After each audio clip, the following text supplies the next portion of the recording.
Live. I'm just getting a confirmation. Okay, it says we're live. Welcome. I'm going to wait 20 seconds and then hopefully someone from our team can telegram me and just confirm that we're live. But I just want to welcome everyone to this call. We are live. Sayer's giving me a thumbs up. I'm so excited about this call. Everyone watching live, everyone watching on the archive and the recorded archive, this call is going to be available for free afterwards. I'm just so glad that you're here. This is what we're about to dive into now is the heart and soul of the Summit 2020. We have 9 of the top leaders on the planet who are bringing forward information about 5G and about solutions and about what's currently happening in the world with regard to 5G, about context and about strategies, legal strategies and otherwise for you to use. Now, the main point of this call is to get you connected at the local level, get you connected not only with these leaders, but also at the local level. So what we've done, I'm just going to do a quick screen share here. Hopefully this is going to work. And I am just going to do, let's see. Okay, so can you guys see my screen? Yep. Okay, so loading up here on our new website, so Solutions for Humanity, this is a brand new resource. We're just contributing, and again, getting connected locally. So click the 5G Grassroots connector there, get connected locally. There's more than 300 websites and groups there now that are available to you right now. So you can actually search by country and please make use of that resource and share that resource that is literally like just launched now for the summit. So so thank you for using that, for just make use of that and get connected at the grassroots level. And that's what this is all about. So the other thing I want to say is on the live stream page where you're at right now, if you haven't seen it already, here's the speakers link. So that's how you can get connected with them, get on their email list and be part of their community. So I'm just going to stop sharing for the moment. And let's see, are there any other points? One other point is, in addition to this live call, you will have free access, everyone will have free access this coming weekend for free to all 42 original 5G Summit talks, plus the bonus talk that we did with Dr. Rashid Buttar here on the call. That was just a couple weeks ago, and that was a very compelling call. So you'll be getting information about that. And for some of you, actually for many of you, this will be a brand new summit experience. So that free encore weekend starts, I believe, tomorrow afternoon sometime, Friday afternoon sometime, and it's through Sunday night. So please take advantage of that and share the links to the talks. Okay, so we're about 3 minutes past. We're going to do our best to stay on track today, on time. It's going to be very challenging. I'm totally not expecting this call to be right at 90 minutes because there's so much good information, but we're going to give you a snapshot of each speaker, of their latest, most key news and developments, and then again, get connected with them and their organizations following the call. So I just want to welcome my co-host Sayer. Sayer, if you could unmute yourself just for a second and just say hello. Sayer is a lot of the engine behind the scenes of the 5G Summit, and I'm just so glad to be working with him. Sayer, welcome. Thanks so much, Josh. Thanks everyone who's here. And yeah, it's just so exciting to watch, this event unfold for the second year, because one of the motives was that we were observing the censorship, really ratchet up. And even right before COVID happened, we started to see 5G searches scale in a way that, was really encouraging. And then I just did a Google Trends analysis, and COVID completely just suppressed that.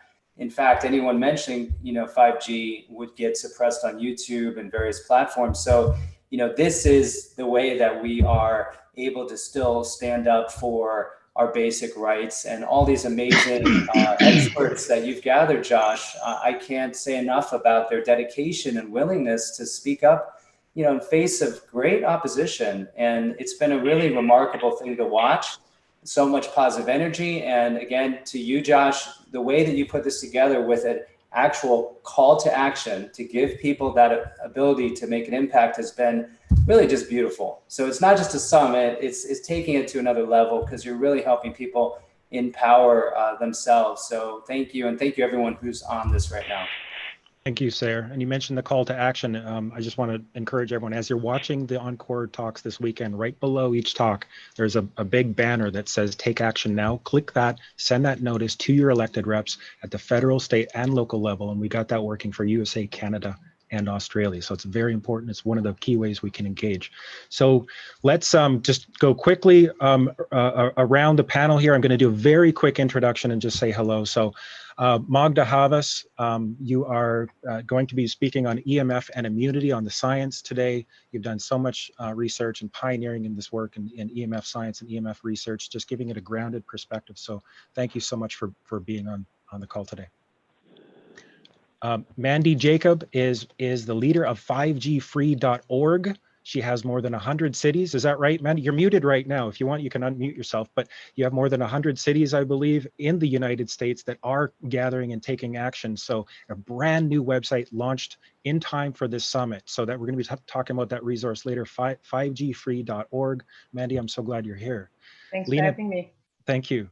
Lena Poo, you have worked with the Empower Movement team, and you've branched off and customized a notice of liability process that you are making available now, correct? And, Yes. and then we'll talk about that a little bit later. That is an out-of-the-box type approach that is enforcing liability that has been showing a lot of promise. So Mandy's making that available in the 5G matter. Andrew Campanelli, I'm just so looking forward to learn about your methods and your approach. You're a lawyer in New York. You're working with cities all across the country, and you're having a remarkable string of success, right? And working with local governments to help them stand on their rights and preserve, to retain their local siting rights. Do you want to say a word about that just briefly, or should we just save it for your segment? No, we can save it. Okay. Thank you. Great. Crystal Teeny, am I pronouncing that right? Yes, you are. Okay. Teeny, yes. Great. You have a large Instagram following, and you've recently woken up to 5G. You've had an experience where you realize it's on your rooftop, and I'm so looking forward to your share about that because it's so timely and relevant. Mm-hmm. Dr. Rashid Buttar, you and I have been talking a lot the last few weeks, and you're gonna be sharing about a can you tell us just in brief, it's a medical freedom super PAC, is that right? Right, I'll bring up a little bit about super PAC, and I'm going to talk about the immune aspect too. That's what we deal with, is cancer and the implications of 5G. So I'm going to talk a little bit about that and then what we're doing with the super PAC, yeah. Excellent, thank you. Frank Clegg, you are the former president of Microsoft Canada, and you're the current CEO of Canadians for Safe Technology. We're doing a joint venture with you and part of, in a way, with the 5G Summit, and we're helping people to get subscribed to citizens or Canadians for Safe Technology.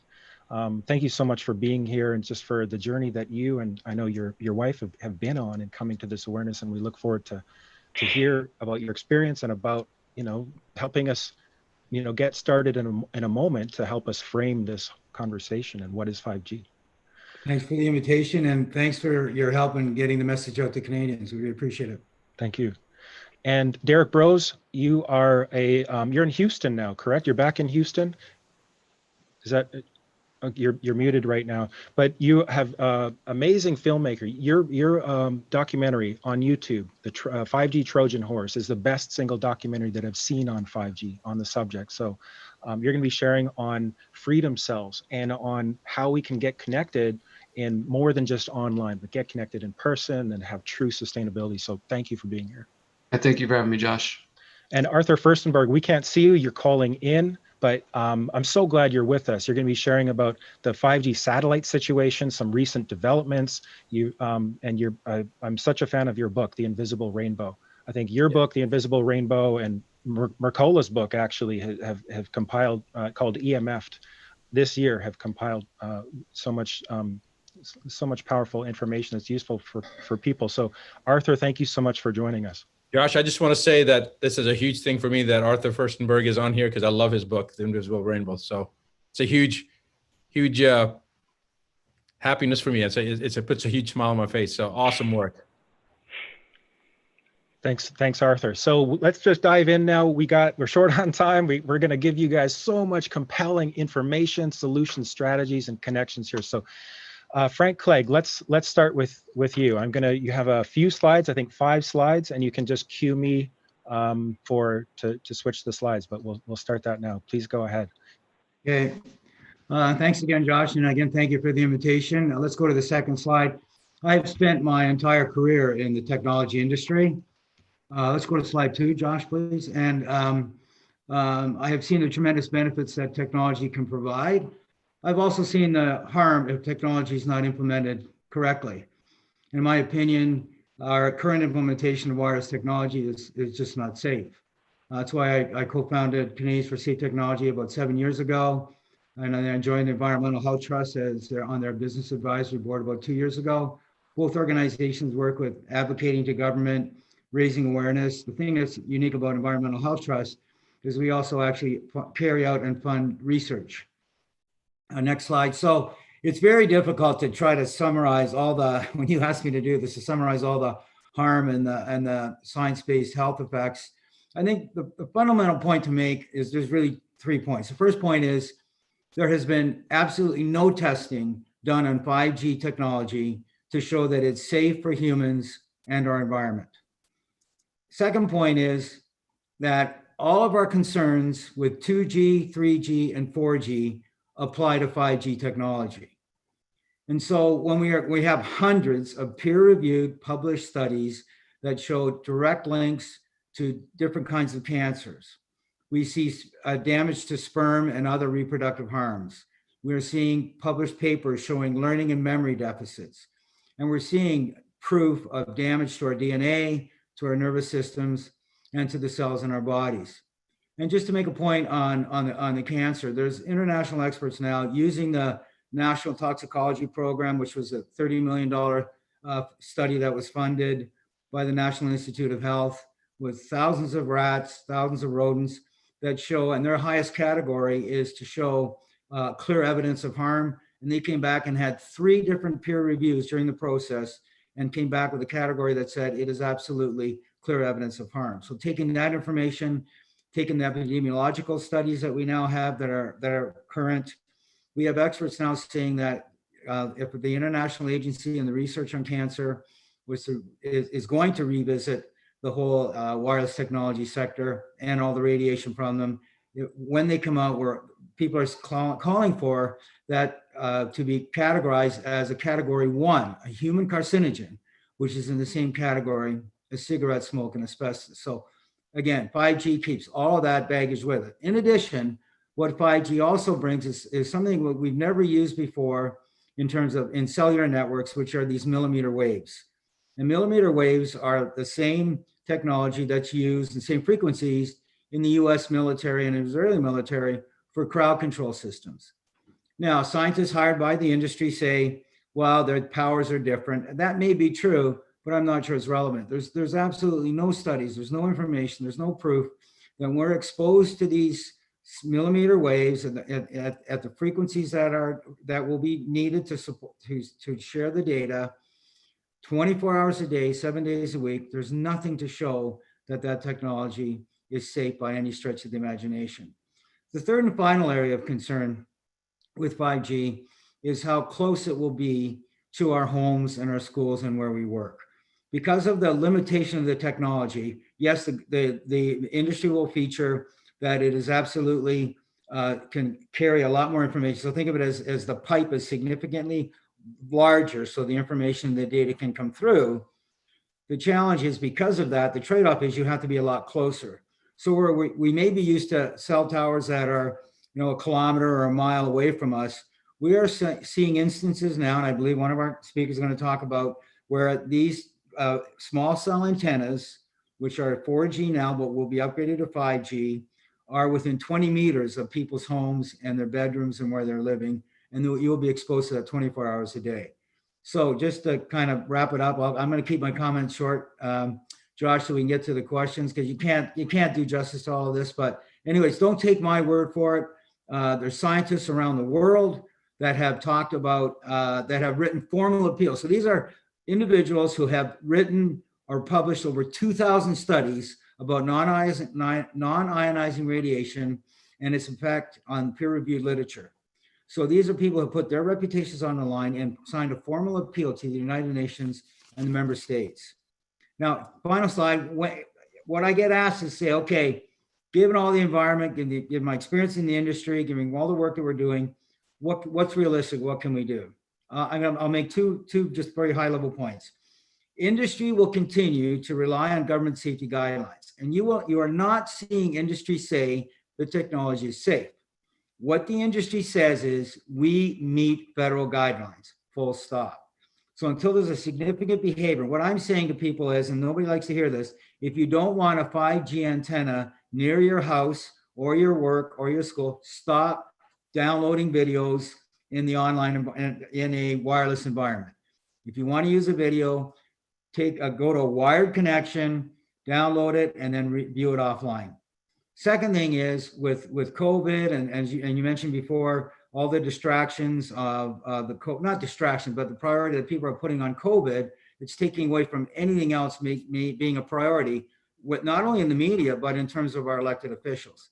Until our elected officials feel that there is a significant risk to them being elected in this upcoming elections in November or other local elections, they will not accept and do anything about this. So our job and our requirement is to make them understand that this is a concern we have, this is something we are very worried about, and this is something we expect them as our elected officials to do something about. Thank you. Frank, thank you so much for that. I look forward to the question and answer session with you, as you have a lot to say strategically. Just a quick note to everyone out there, the second part of the call, after we go through each speaker's presentation, is going to be open for discussion and for questions. Obviously, there's hundreds of comments on the live stream page. If you're there making a comment, you can do it on the YouTube stream if you're there, but it's better to make it on the live stream page. And after this call, we'll try to answer as many of those as possible, but we will get to a few questions in the second half of this call. So Frank provided an excellent overview. Now we want to kind of dive into a personal on the ground experience. And Crystal, you, there, you're unmuted. Okay, so you had, did I just mute you when you unmuted? I guess so. Okay, yeah. All right, so you tell us about your experience in coming into awareness with 5G and your perspective on this. I started researching it for a while, within the last year and a half, and just well aware of everything surrounding that. And since there was the quarantine, I flew back to Philadelphia to be with my family for a while, and then came back to my Los Angeles home. And I live in an apartment structure. And within, I'd say 3 nights, I was woken up out of a sound sleep several nights in a row, and I thought it was just jet lag or something like that. And so I just kind of, put it off as that. Then started heart palpitations. Then I had a deep burning sensation in my chest. Then I felt tapping in my chest late at night. In the morning, I woke up extremely nauseous every single day. So I had headaches and I have all these different symptoms. And since I've been researching this for so long, I'm like, this is not right. And knowing while the whole quarantine was happening, 5G was being rolled out everywhere. I didn't expect it to be so close to my home. And since I am into yoga, you're not really supposed to go on the rooftop of our building, but I'm always up there and I shoot yoga videos and things like that. So I know what's up there. So one of the nights I woke up and I heard a very, very high pitched frequency type of sound. And that kind of set off an alarm. And I said, I know that it's around here somewhere. And since posting so much about it on social media and just discussing with other people, I just knew it had to be around. So I went up on the roof and surely enough, there was, a small lamp. I guess it stood about 6 feet tall. And I took pictures of it and everything else. And surely it's a 60 gigahertz 5G lamp that's up there. And it's literally directly above my bedroom. So yeah, there it is there. So I was really freaked out by it. And I started looking up a million different things and found the In Power movement. And then that led me to you, Josh, and has me really interested in the notice of liability and getting the right forms and documents to people. And so after I had this experience, before I get there, I would leave my apartment. I hadn't spent any time in there. I would leave the apartment all day because once I was in there, I was nauseous and had all those symptoms. But upon leaving my apartment, within an hour or two, my symptoms subsided. I would still have the deep burning in the chest. Then I developed the dry cough. So all these things that were very similar also to symptoms of COVID-19 with, here and there of differences. But once I would leave, they would subside. If I would go back in the apartment, they came back. So I stopped sleeping in there. I ordered an EMF reader, the whole 9 yards. And it was a very scary experience because I had trouble breathing a lot of the time. And so I did find a notice of liability. So I got that process started, but then also found you. And that notice of liability was only a 4-page document, whereas you guys have something much more extensive that I want to get into. But as I was saying, now that I have a really large social media following, I am sharing this information to people, and which is why I'm so happy to be here with you guys today to get information from the experts and to be able to share and pass that along. So that's what my experience was. And I had left my apartment 4 days ago. I am now in Texas, and my symptoms have literally disappeared, and it's very strange to say the least. So yeah, thank you. Story. Yeah. I've been, okay, everyone out there watching this, I've been putting the call out sort of quietly, kind of getting louder about it. We really need 60 gigahertz testing equipment, economical 60 gigahertz testing equipment to come to the forefront so that we can use it, so that we can figure out and correlate symptoms with exposures, with frequencies. Right now, maybe we can just have a brief discussion on if anyone has a specific point on this, the 60 gigahertz frequency and technology, and how key it is. Because right now it's, what is it, $30,000 or $50,000 for anything that is able to tell if there's 60 gigahertz transmission. Is there anyone that just briefly wants to touch on that? Because what Crystal said and showed is that that's a 5 gigahertz plus 60 gigahertz emitter, and that's going up on her rooftop. And so we can assume that it's quite ubiquitous, but there's been no disclosures from industry on exactly what's going up where, or if it's in hospitals or if it's in elderly care facilities. We know that Y gig is associated with 60 gigs. So does anyone want to touch on that just really quick? Magda, please.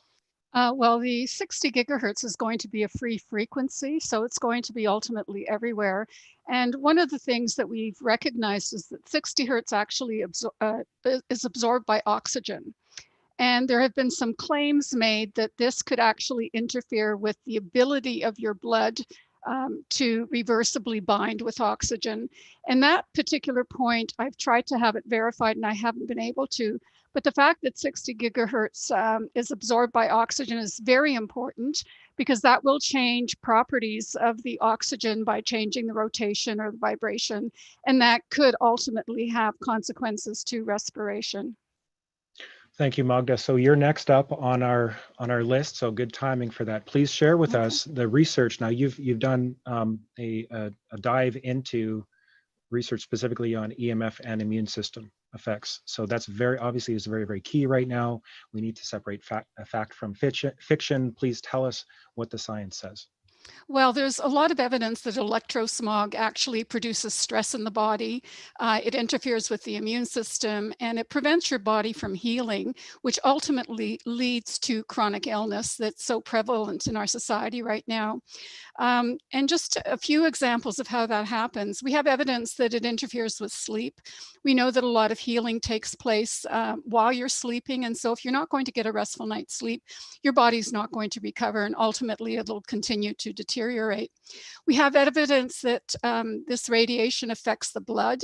The blood in some people goes into something called rouleau formation, which is the blood cells sticking together in what looks like a stack of coins. And when this happens, the oxygen content in the cells goes down, and this actually benefits bacteria that are anoxic and prefer a lower oxygen concentration. And it means that waste products in the blood are also going to increase, things like lactic acid. And we know the pH affects bacteria as well. So we're creating an environment in our body that's going to be beneficial to harmful bacteria. Talking about bacteria, there's evidence that there's antibacterial resistance developing when certain frequencies are used against bacteria. And if that happens, then we're going to be in even worse trouble with not being able to use the antibiotics we have. A lot of people, just like Crystal, complains about heart palpitations and pain and pressure in the heart or in the chest area. And very often they associate it with a heart attack. They think they're having a heart attack. And what they're actually having is an anxiety attack. So it's upregulating the sympathetic nervous system, downregulating the parasympathetic nervous system. And when this happens, your body is unable to heal. It's simply taking all of the energy and putting it into your muscles so that you can, fight the saber-toothed tiger. So this is another critical way of how it prevents healing. We have evidence that there's oxidative stress generated by non-ionizing radiation. And what's really interesting is that the RNA viral infections also produce oxidative stress. And this enables them to replicate much more quickly. So here we have another example of electrosmog producing an environment that's favorable to viral infections. We have evidence of localized stress response from things like heat shock proteins. And basically what the research is showing, if you're initially exposed to some form of stress and your body generates heat shock proteins, which then instigate the entire immune system response. However, if you're exposed for long periods of time, it begins to interfere with that process. So the heat shock proteins no longer have the beneficial effect on the rest of the immune system. Animal studies are showing that short-term exposure to electrosmog or to any kind of stress is actually quite good. It stimulates the immune system, but long-term exposure interferes with the immune system. And so it's really bad for anything to do with long-term survival. And we know that Dr. Martin Pall has talked about voltage-gated calcium channels and how this increases the calcium content in cells, for example. And it turns out the viral infections do exactly the same thing. And when the calcium content goes up, it actually promotes the replication of viruses.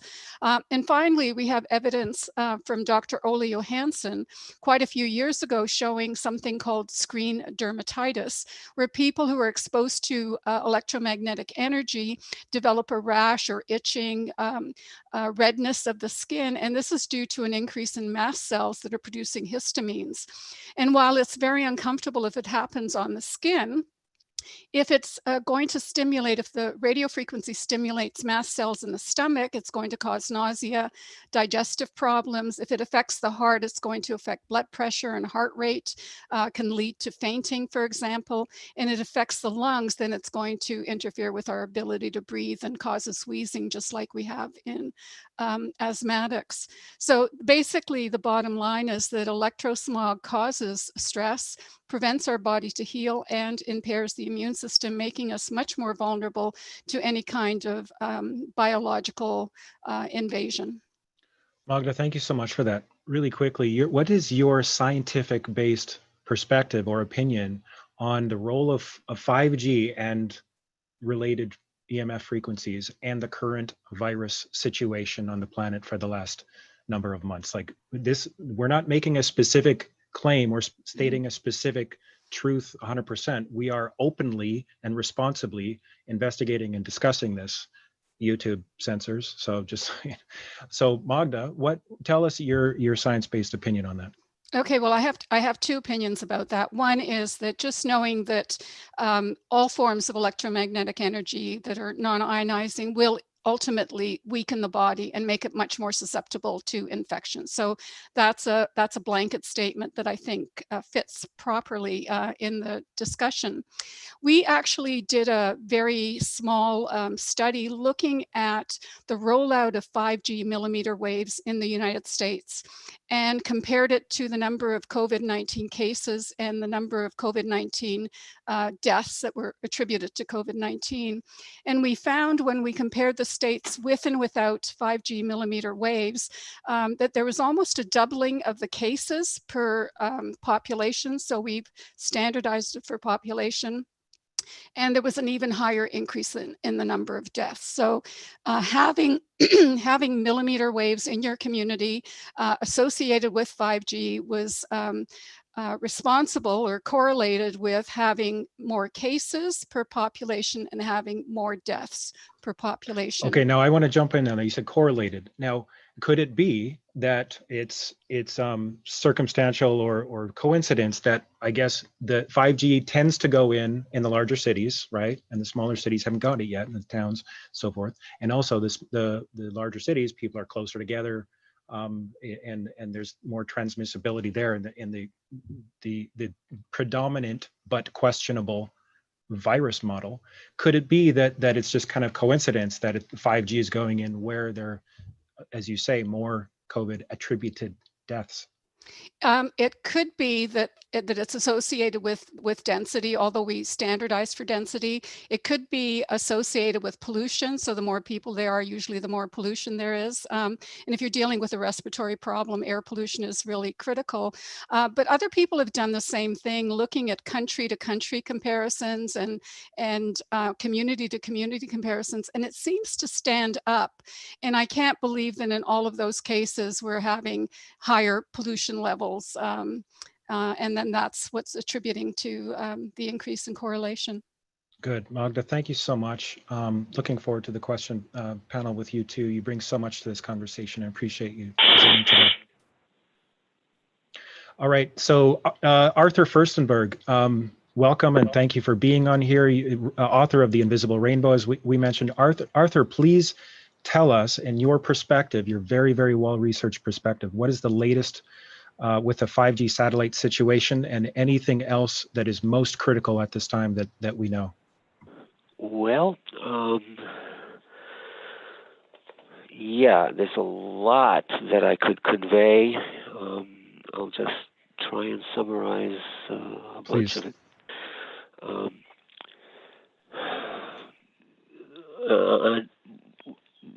The main alarm that I have, most immediate threat to our planet, is what SpaceX is doing, and they're calling their satellite constellation Starlink.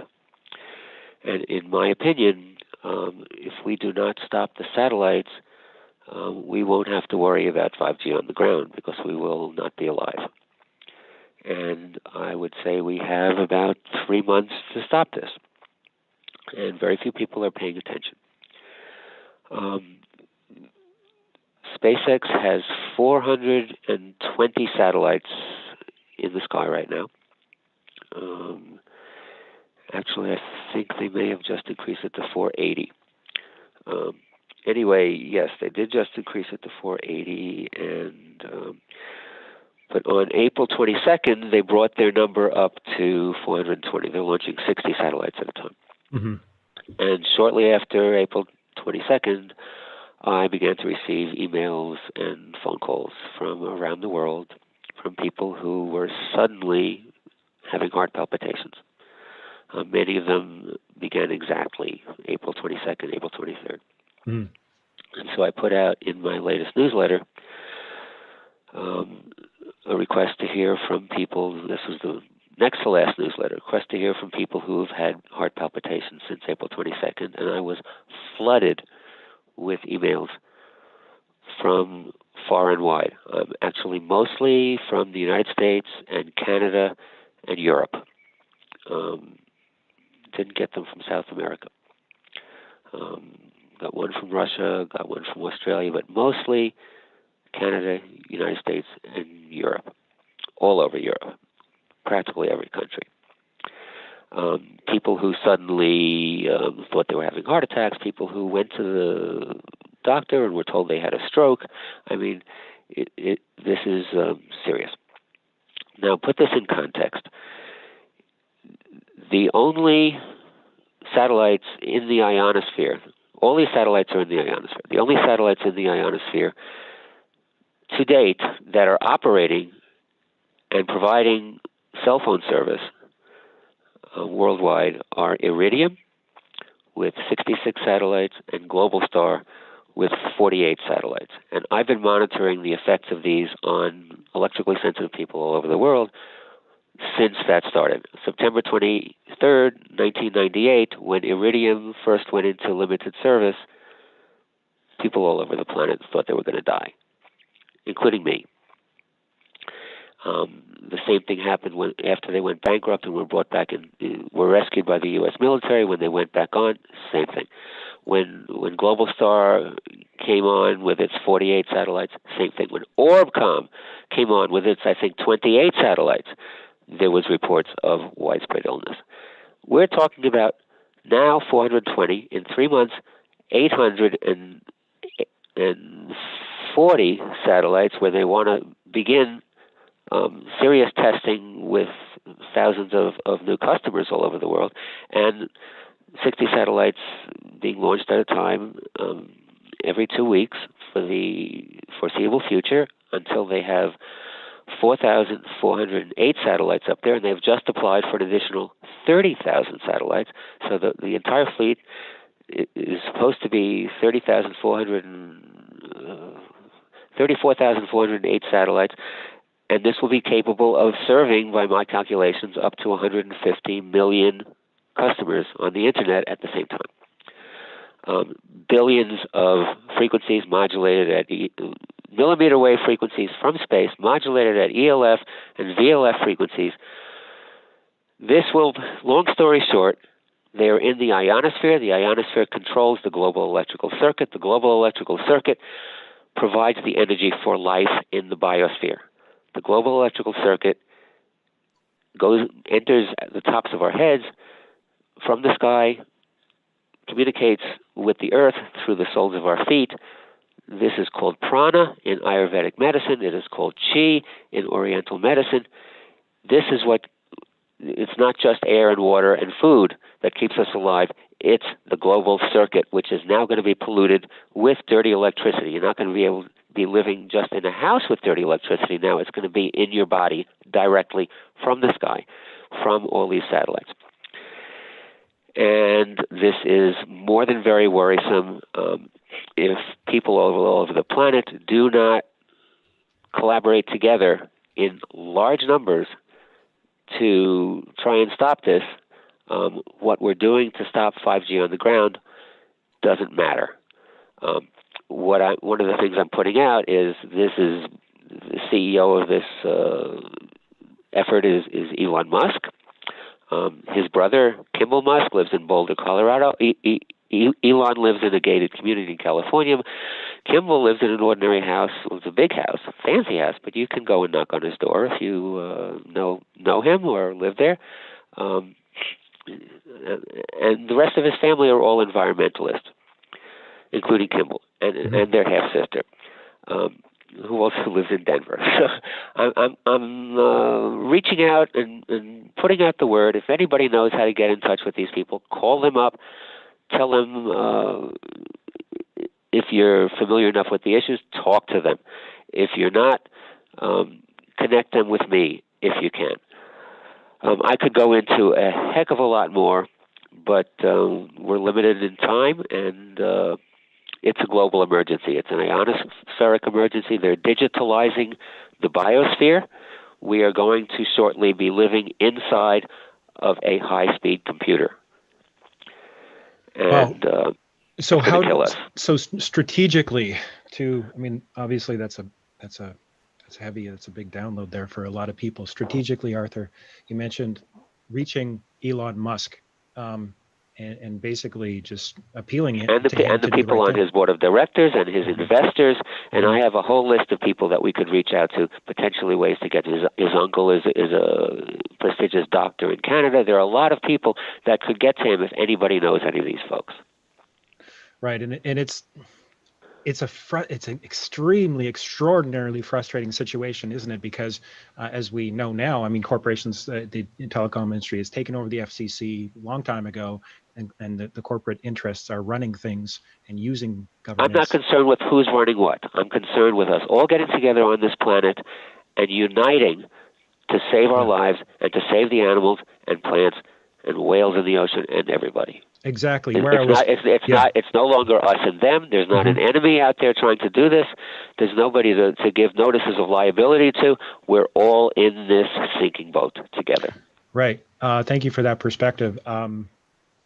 I appreciate that. Yeah, we are all in this together. So that's a good reminder at times.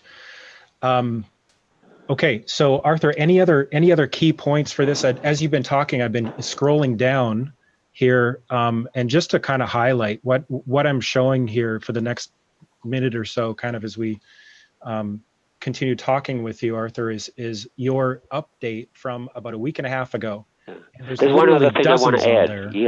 Yeah. Go ahead. Yes, there's dozens on there. That there were many more than that I got from around the world. Those were the ones that were most quote worthy, but many more than that. back in 1998, 99, 2000, 2001, when these first satellites were going up there, it also had effects on birds. That went September 23rd, 1998, and for 3 weeks afterwards, homing pigeons got lost by the thousands in homing pigeon races. In the United States, it was homing pigeon racing season. When Iridium came out of bankruptcy, it was foaling season for racehorses, and there was an epidemic of abortions and foal deaths in very expensive racehorses, and that made the newspapers. And I seem to be the only person that monitored that back then, and I'm keeping track of it now, and it's consistent with what happened back then, except we're going to have 500 times as many satellites now as we did then and as we have up till now. If we don't work together to stop this. Yeah, this is absolutely critical. So please get connected in a local group, get connected, follow Arthur's updates and share. Let's have some organic, creative brainstorming and come together, because as Arthur says, we're all in this together at this point. Yeah. And I'm looking for ideas. I'm looking for assistance.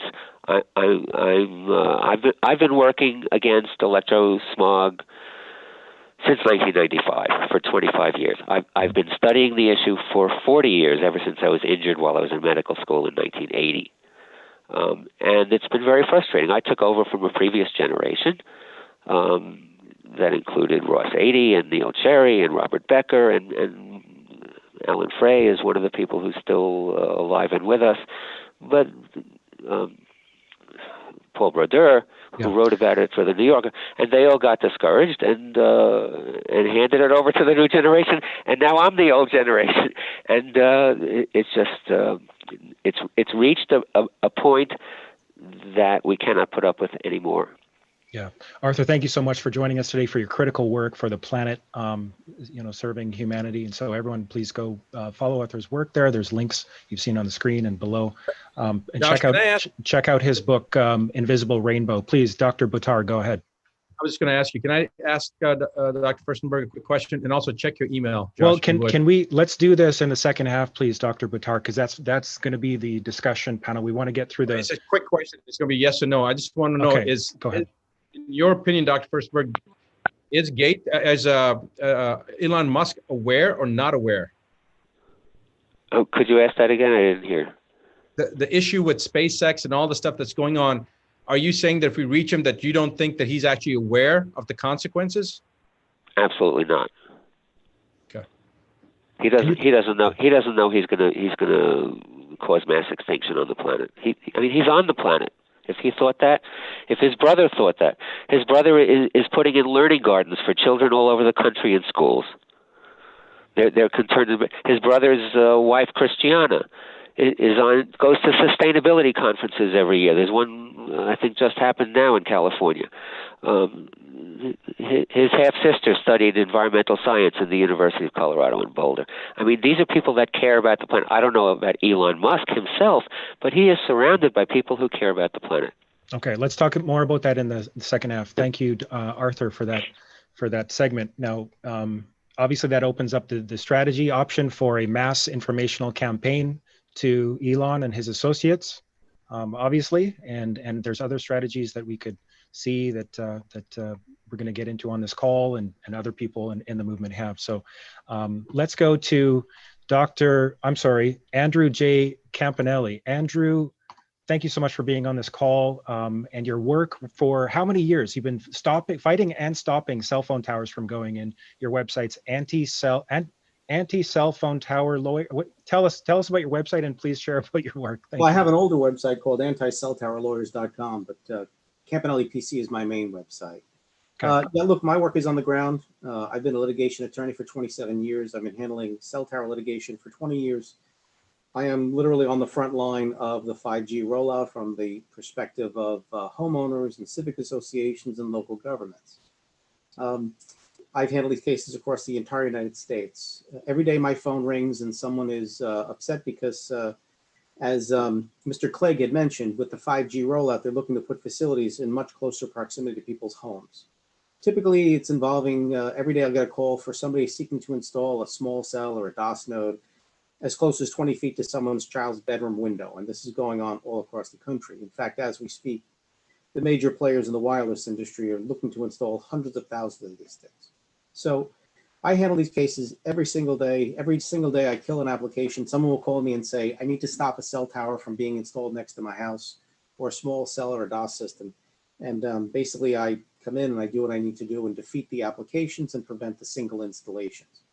Of greater import, now people are calling on me to enlighten their local governments and to dispel misinformation, because misinformation is one of the wireless industry's greatest tools at this juncture. In connection with the 5G rollout, they are more than ever before trying to mislead local governments to believe that under the Federal Telecommunications Act of 1996, local governments no longer have the power to regulate the placement of wireless facilities. That's completely false. So individuals and groups and even municipalities are hiring me to do municipal ordinance review. So I look at their ordinances and then I recommend changes which, number one, give the local governments the maximum power to control the placement of wireless facilities. And number two, make sure that when they render zoning decisions to deny an application to install a wireless facility, they do so in a manner which avoids any potential violations of the Telecommunications Act of 1996. So number one, the decision stands up, and number two, they can't get sued. And then finally, I also give them assistance in enacting regulations to protect their citizenry from, quite frankly, exposure to illegally excessive levels of RF radiation. Unfortunately, what the vast majority of the country doesn't know is that with respect to the 5G rollout, virtually all of the wireless facilities are essentially unregulated. And what I mean by that is when they're built, the FCC has no idea where they are and has no idea what level of RF radiation they're emitting. And that's because any facility under 199 feet doesn't have to be registered with the FCC. And with regard to RF radiation they're exposing people to, the FCC, unless it receives a complaint, they never test the facilities and never requires the owners to test them. Now, in my world, every day, Crystal, your story was interesting because I get calls from people like you all day long, every day. You're not alone. This happens all the time. Very often they bring me in to get the facility moved or to stop it from going in the first place. And fortunately, I prevail about 70 to 80% of the time. So that's a good thing. But there are people now who want to bring claims for damages, for nuisance. People who have sensitivity want to file claims under the ADA and the FHAA to demand reasonable accommodations to move these facilities to a sufficient distance so that the RF radiation won't adversely impact their ability to enjoy the quiet use and enjoyment of their home. And so we're working on that as well. So we're very busy. Now, I'm not a scientist. I don't know the medicine. I'm not even an activist. I'm just a lawyer. But I can tell you this. Not a week goes by when someone doesn't call me and tell me about the adverse impacts that they've sustained by exposure to RF radiation. The most heartbreaking cases of all are perhaps every 3 months when some 26-year-old kid calls me and says he's been working on cell towers for 2 years and he has lymph node cancer and he's terminal. So I have my own personal beliefs about the science and the effect of even non-ionizing radiation on the human body, but I'm not a scientist. I'm not a doctor. I leave that to the experts. But if someone wants to fight the installation of a cell tower, or someone wants their local government to know the power they have to stop the placement of a facility and to stop it, then I help people do that all day long. Andrew, that's powerful. Thank you so much for your work and for that concise summary of it. So you and I are going to meet next week. You're going to do a presentation for the 2020 Solutions to 5G course. That's an optional module as part of this summit, 2020 Solutions to 5G. Andrew's a last minute addition to that as a presenter to that course. And so we're going to have a chance to go deeper in that. I want to get to exactly, like, I want to get as much information out of you that doesn't cost, me money to hire you, basically. But what could you share with us now? Maybe take another minute or two, if you could. What are the most key, if you could put some more focus on the most key lies or misunderstandings that local government officials are under? Well, local government officials are being misled to believe that, let me back up. When the telecommunications was enacted by Congress back in 1996, they actually considered giving the FCC the power to regulate the placement of these things. At the end of the day, they ultimately did just the opposite. The main provision of the Telecommunications Act of 1996 specifically preserved the power to regulate the placement of wireless facilities to local governments.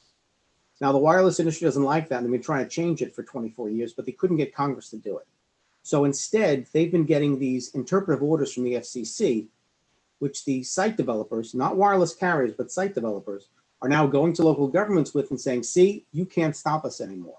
And unfortunately, local governments don't know. And quite frankly, their attorneys representing local governments don't know either. And so every day somebody calls me up and says, look, the town attorney told me our hands are tied by the FCC. There's nothing we can do. And that is absolutely false. It is the biggest and they're rolling out, putting in hundreds of thousands of these things because their local government doesn't know they have the power to stop them. Wow, that's such crucial information. Thank you for that. And I want to continue this even past the course. Like, let's see how we can continue to educate local governments, educate communities, educate local governments, and then connect the two. Andrew Campanelli, thanks so much for being on the panel today. My pleasure. Good. So next, let's go to Ms. Mandy Jacob. Mandy is the leader of United Issues Reform, and her new website is 5gfree.org. Mandy is going to share with us about some local successes at the local level across the country.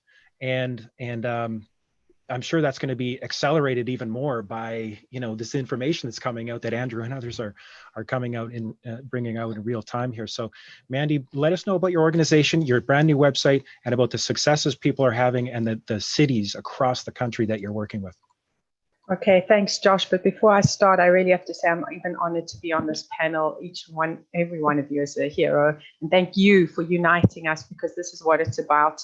We're up against a megalith, that's an organization, and our organization is different. We're not an organization. We're just people on the ground, on the land, trying to find solutions. And people say we're activists. I hate that word. I came from corporate banking.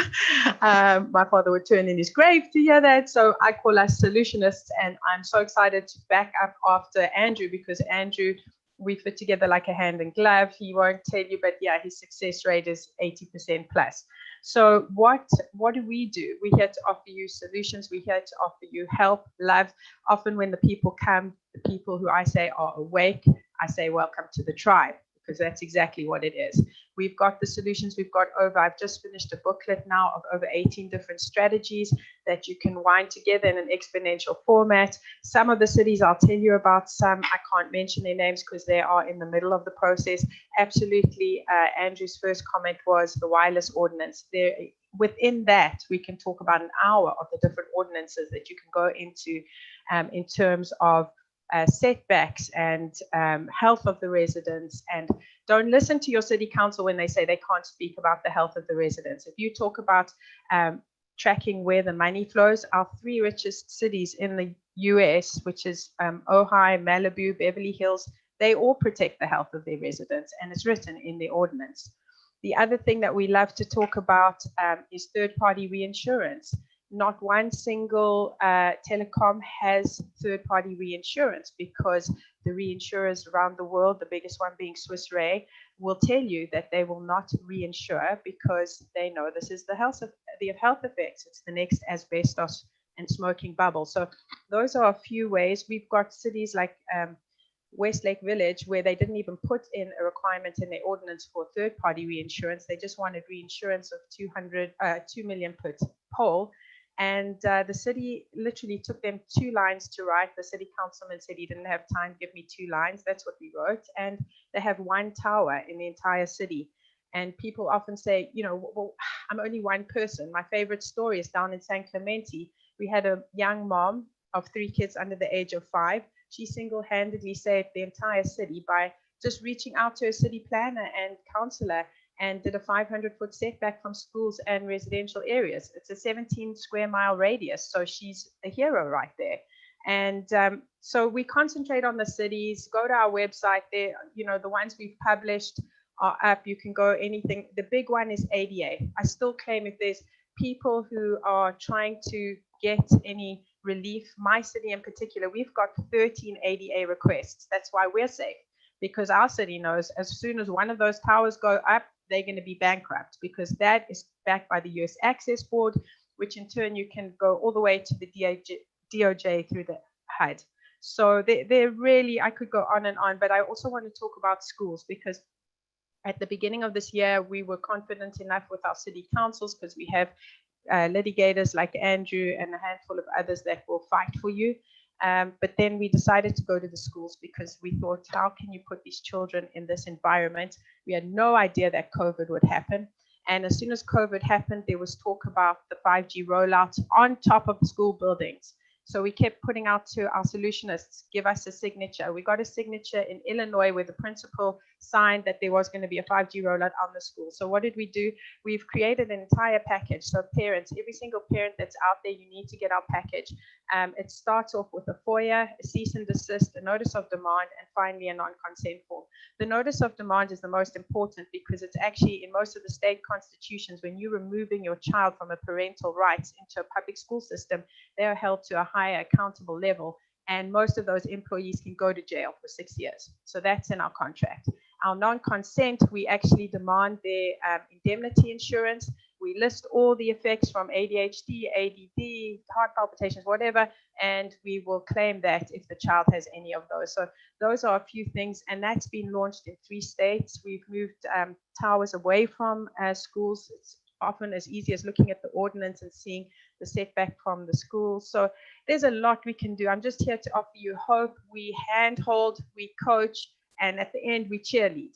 And that's all that we're about. So you want to connect with us. There are ways to do this, and we're more than happy to get your help. And then finally, the website is the way of connecting, because it doesn't only go down from state to city, but there are action items on there. We are the first organization I know of where we're actually mapping the cancer clusters through our, I mean, sad to say, but it's true. There's no scientific analysis for it yet. So we've got the cancer clusters, and 90% of the people around those facilities have cancer.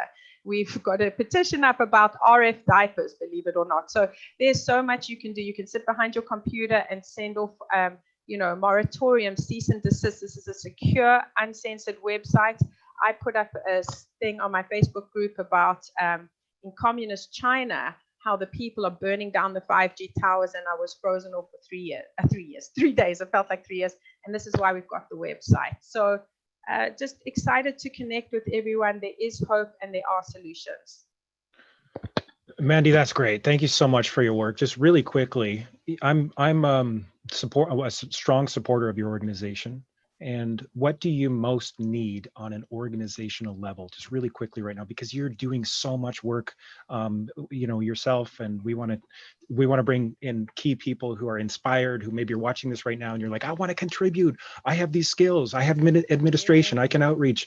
So Mandy, please give us 30 seconds on what you most need. And you just launched a funding campaign on your website, right? I actually just did a donation this afternoon, so please I just saw that. Make a donation to Mandy, please, you guys. She's doing amazing work. Mandy, what do you need? Well, Josh, we just need to clone you. Can I have 1,000 of you, because you've given us this platform, and sorry, I am embarrassed that you funded us, but yes, we need skill set. We need absolutely anything. I mean, people come to us and say, I can't do anything. And then I say, well, do you have a child? Because if you have a child, we can go to your school and we can talk. And we got our first commitment of a school to go Wi-Fi free before COVID. So, we need anything, whatever you can do. And, of course, if you can't give us your time, yes, please donate to us financially, 100% funded. And I can't tell you, there are a handful of us doing this. So thank you. So basically on the main page there's a donate button. You click that, you can donate one time or, and there's too many people accessing your site right now. So it says, oh, wow, that's a great hosting. sign. Anyway. What a blessing. Thank you so much for having me on, and looking forward to working with you, Arthur. We were happy with the city councils and getting over the schools. So I want to jump in with you as well. Thank you, yes. Excellent. Thank you, Mandy. Thank you, Arthur. Okay, moving on here. Let's go to Lena Poo. Lena, where are you on my screen here? Let's go. Unmute yourself. There you go. Please share with us. Now, you're going to talk about specific liability action, specific liability-based solution that is different than what Arthur talks about. It's different than what Andrew talks about, but we are exploring all avenues at this point, and there's a number of people that deeply resonate with your approach and the approach of the Empower movement. Not everybody does, and that's okay. But tell us, please, give us an overview of what you do, of your piece, and how people can participate. Thank you. Oh, thank you, Josh, for having me here. This is a great forum. I'm thrilled to be sharing what I've experienced. My whole background really has led me to this notice of liability process. And it wasn't until the Empower movement happened, I believe it's back in 2016, 2017, when they unleashed this whole idea of taking back your power. It resonated deeply with me, because by then I had already gone through everything you can think of. And as Mandy has stated, we're not activists, we're solutionists. And when I started humbly with Wi-Fi in schools, educating all the leaders, nobody felt they had the power. Nobody felt they could bring the train back. They all say it's left the station. And when I started doing my research, I realized, this is determined at the federal level. And then later on, it's more a global level. And when you expand what's happening within Wi-Fi in schools, you realize this agenda is actually all across the board with smart meters. And now, of course, it's with 4G, 5G, rollout 6G, the whole shebang. Basically, our regulatory agencies have basically said, yeah, we're unleashing everything now onto this planet with no regulatory, no environmental oversight. So do I agree that these globalists, these leaders at the very, very top know what they're doing? Absolutely. Because based on my research, historical research and connections to the clandestine operations that has been happening all along since the early 1900s, I guarantee you they know what's going on. So this is why I feel this process is a very universal application, and I believe it's going to attract your international audience. This method, this notice of liability, is a contract. It's a conditional acceptance contract. It's a legal document, but it is handled in such a way that you can be very creative with it, because all unrebutted affidavits stand as truth. Okay, so what I've done, and I've been working on this document for 2.5 years now, and I finally felt, well, it's also the timeline. I mean, it's just, as Arthur's saying, all the satellites going up in space, I felt responsible that I've been working on this document for so long, it is time, it's got to get out there. Mm-hmm. And so this is why I've actually unleashed the document about 2.5 months ago. And I've already started the process with an amazing group of individuals who are the most courageous people on this planet, who've stepped out of their comfort zone. And we're talking about people who have no understanding of laws or the legal system, or even necessarily the science, but all they understand is that they need to reclaim their power. Something is telling them that this document is their voice. And that's really all they need. You don't need to be an expert in science or law or even policy to exercise the use of this document. This document is a tool. Okay, and this document represents a process. And this process is reclaiming your sovereign rights, your inheritance on this earth. So what I fashioned with this document is it reaches at the very, very top level of the agenda. Where's the agenda starting from? Is starting at the UN, United Nations. Okay, so from the United Nations, then all the regulatory agencies fall under that, and then the technology. So the process of this document isn't aimed at the technology per se, it's aimed at the regulatory agencies. So that's one of the secret sauce that I've embedded in this document, is that it doesn't talk about the science by itself. It doesn't talk about the regulatory agencies by itself. It actually talks about the intention behind the agencies. That's the power behind this. Yeah. So it's basically and I'm just showing on your, is there anything else you want to quickly show on your website here? Do you want to look at the document really quick or?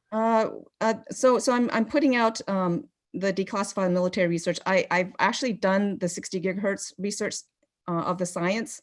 Oh, you have? If people aren't aware, actually, I was the one that made that connection with the Arlington School. I was the one that did the research because I did a blood study back in 2016 of a school teacher in school, and I actually did an RF analysis in conjunction with the sticky blood phenomenon. And it was beyond rouleau. The blood was so coagulated, it looked like flesh. And this was a teacher that I did with just Wi-Fi. This had nothing to do with 6G or 5G or 4G. This was just the Wi-Fi technology. And I know this because I have the RF to prove it. I have the RF graph to show the levels that she was exposed to was actually extremely low compared to what we're being exposed to now. So the reason why I need to get this science out is because this whole COVID phenomenon, there's a synergistic effect that's going on with the science, the blood coagulating effects with the inability to breathe, the inability to bring in the oxygen is beyond the 60 gigahertz. I don't believe you necessarily need to be exposed to 60 gigahertz to have that inability to absorb the oxygen. It's also all the other wireless. We are bathed in an electromagnetic mess of waves, all different kinds, from low, mid to high band, including the millimeter waves of all different frequencies beyond the 60 gigahertz that is coagulating our blood.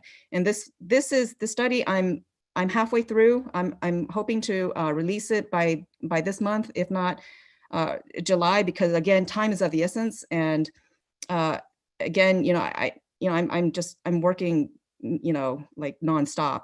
And plus I've got the 60 gigahertz connection with the school and all the symptoms. I got to put that out there too, because I do have the science to back it up. The reason why, my stuff isn't out there is I do research, I'm not a YouTube personality. So if other people can help promote, my work, that would be most excellent. Excellent. Thank you for that, Lena, and thank you for your work. And so just to confirm, like people can go to your main page and sign up either as, let's just have a quick look here. So main page, and then they can go to your Patreon and become a member and do the process, or they can sign up here for information, and they will get that research when it's done. Yes. In or around July, right? So please be in touch with me. And I would, I don't know if you and Magda could work together, but that would be amazing if so. But Lena, thank you so much for your time today and coming on. Really powerful stuff. And next is Derek Bros, my brother.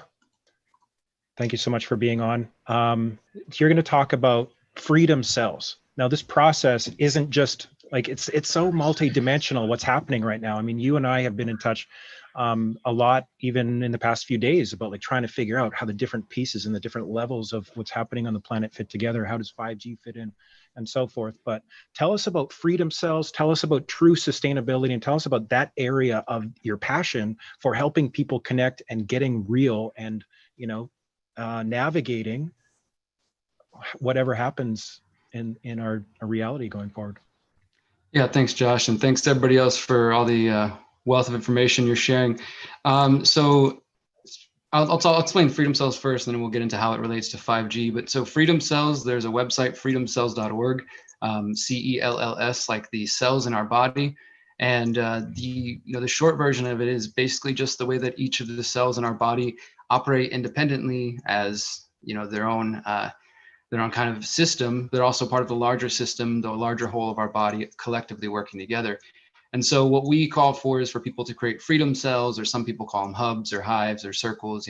Really the name is kind of irrelevant. It's just about coming together in small groups of people. There's been some good research on group dynamics and looking into things like sociocracy and holacracy, and how groups of 7 to 8 people seem to be ideal for working on different projects. And so the argument is basically, if you have too many people in a group, then things can get a little bit too diffused and maybe just scattered. But then if you only have a couple of people, it can be harder to get some projects done and some goals done. So we encourage people to use the website. The website operates just like a social network. You can go there, you can sign up. You would go ahead and put what skills you have to offer, research, etc., what things you're interested in learning.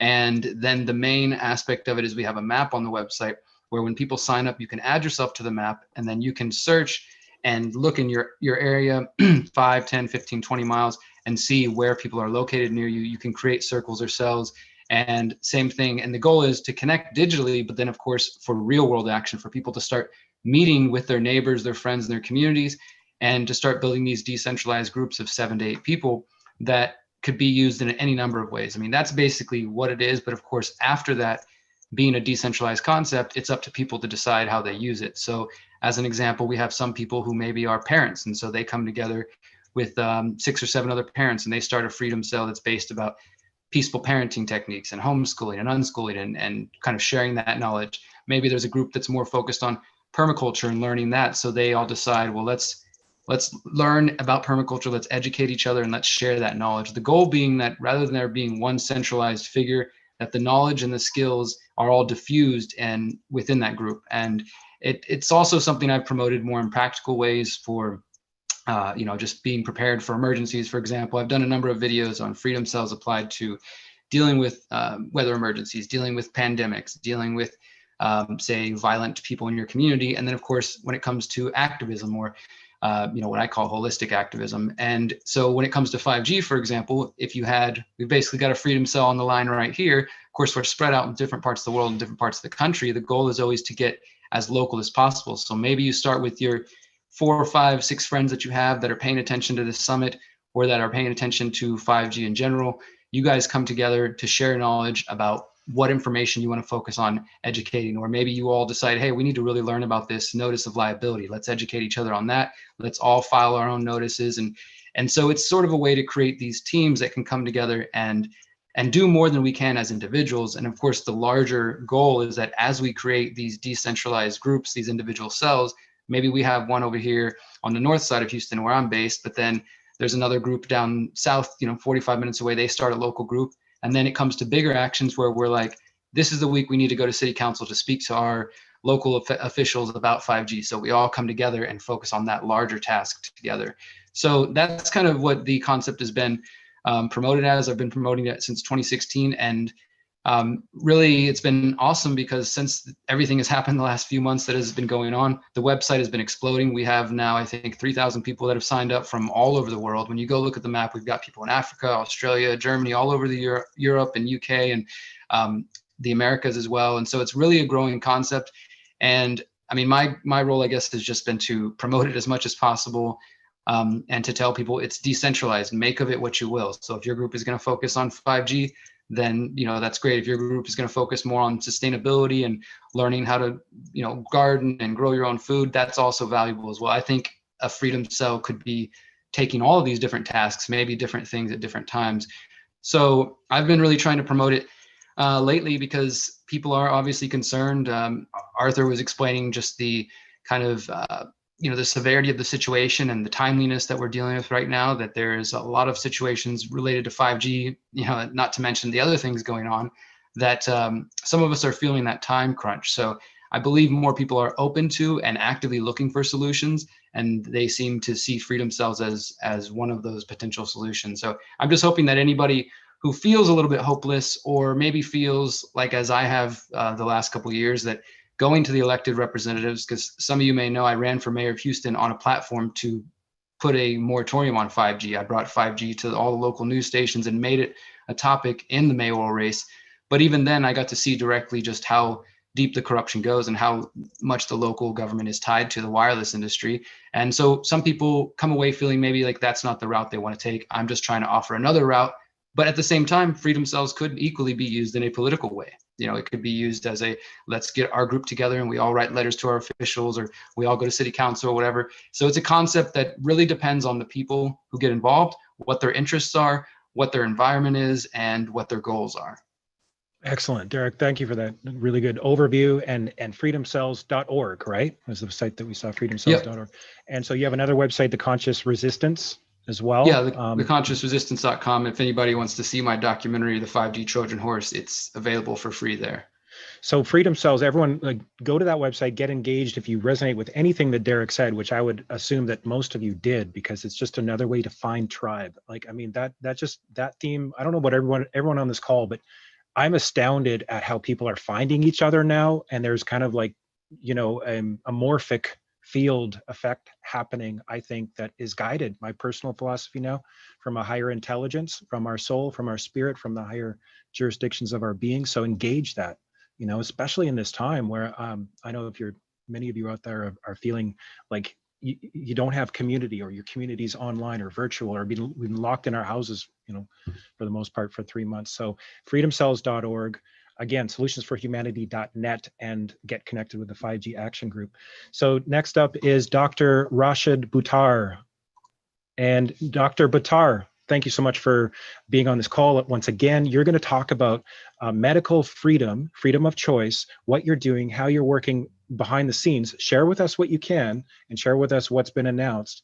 And with regards to specifically the super PAC that has been developed. Sure. I'm going to talk a little bit about immunity first, Josh, because I think that's the most important thing from my perspective as a physician. I'm not a politician, so excellent. I'm going to talk about the super PAC because I'm involved with that from an inception standpoint, from a strategy standpoint. But did you get my message, Josh? There's a couple of slides. I didn't know whether you got it. If you can, if not, it's not a big deal. But I wanted to kind of mention what Lena had mentioned. She said that you don't have to get to a 60 gigahertz wave frequency. The studies have been shown at 1.8 gigahertz. They are significant types of oncogenic processes that begin, including adrenal carcinomas, the carcinomas of the neurological system, cardiac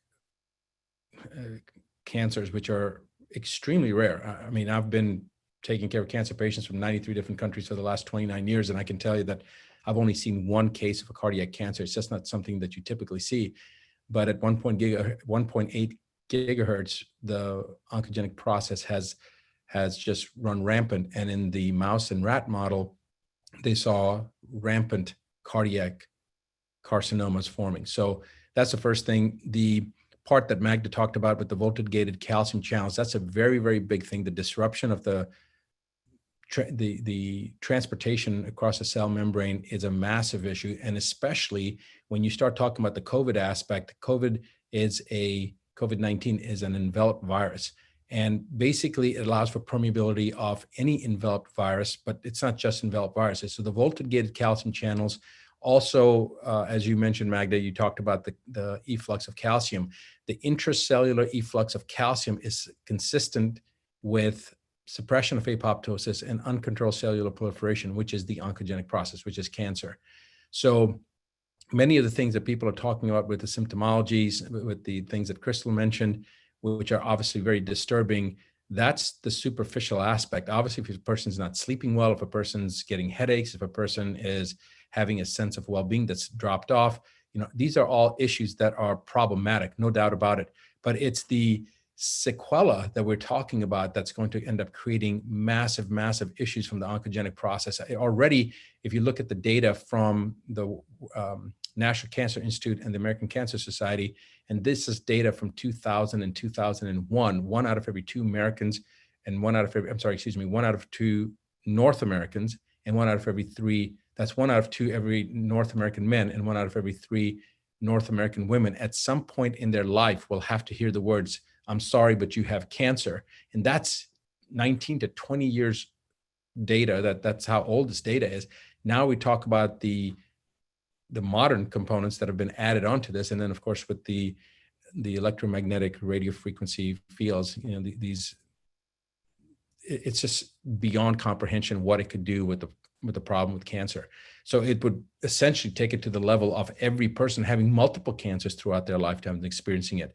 And that's just the superficial aspect. The rest of the sequela, we have no idea what the implications are. We don't know how the human system, or the biological system, I should say, because it's not going to just affect humans, it's going to affect animals, everything.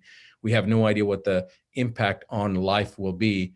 And what Dr. Firstenberg mentioned, you know, 3 months, 6 months, that's very disturbing. But I can tell you from a medical standpoint, we're not even talking about the people that are just sensitive to these radio frequency electromagnetic fields that we're talking about. There's so much other dirty energy and so many other different aspects of this. But anyway, I just wanted to mention what happens to the physiological system. So the dissociation between the dissociation of the iron from hemoglobin. This was a great. Do you want to touch? Is this the right slide? That is the right slide, exactly. So the aspect of how some of this altitude sickness that people have been talking about, the hypoxic type injury that has been related with COVID-19, to be clear, this has nothing to do, there's no relationship between 5G and COVID-19. However, 5G renders a system susceptible and more susceptible to opportunistic infections, any type of infection. That means not just COVID, but any type of virus, any type of bacteria, spirochetes, mycoplasma, yeast, fungi, parasite, whatever the case is. But this particular graph is very instrumental in helping to explain why we're observing that some of these younger people that are, especially in New York, that had this injury that has been attributed unfairly and incorrectly to COVID-19 is actually more related to the effects of 5G, things similar to, at least more advanced than what Crystal had talked about, but similar to that process. It starts with that process, and with ongoing exposure will then result in this hypoxic type injury. At least this is one possibility, and the disassociation of the iron from the hemoglobin, thus making the hemoglobin incapable of carrying the oxygen, which would explain why these people are experiencing a hypoxic type injury, which is not correctable. In fact, if anything, is made worse with intubation, with any type of invasive process. So bypassing things such as CPAP and BPAP, and then putting a tube down their throat and having an invasive way of trying to stabilize their airway, that's one reason it shows that this doesn't work. So if you go back one slide, I'm going to go to the medical freedom component now. Arthur, you mentioned getting this information to Elon Musk, and that you felt that he wasn't aware of it. This link, it's important that you don't put www there, because if you do that, you're not going to be able to get there. So you have to have it without the www. But if you go to medicalfreedompack.com/DRB, then that third image that Josh pulled up, you'll be able to get that report for free. So Josh, if you just go back for one slide, it'll help to explain it, if you could. If that image that we showed is a report, if you go back right here, yeah, this one right here, the being trampled, that being trampled report. Josh, just go back, go forward one, and one of that right there. This being trampled report, if you type in that link, you'll get this free if you register at the site, at the Medical Freedom PAC. PAC stands for Political Action Committee. So this is actually going to be a super PAC.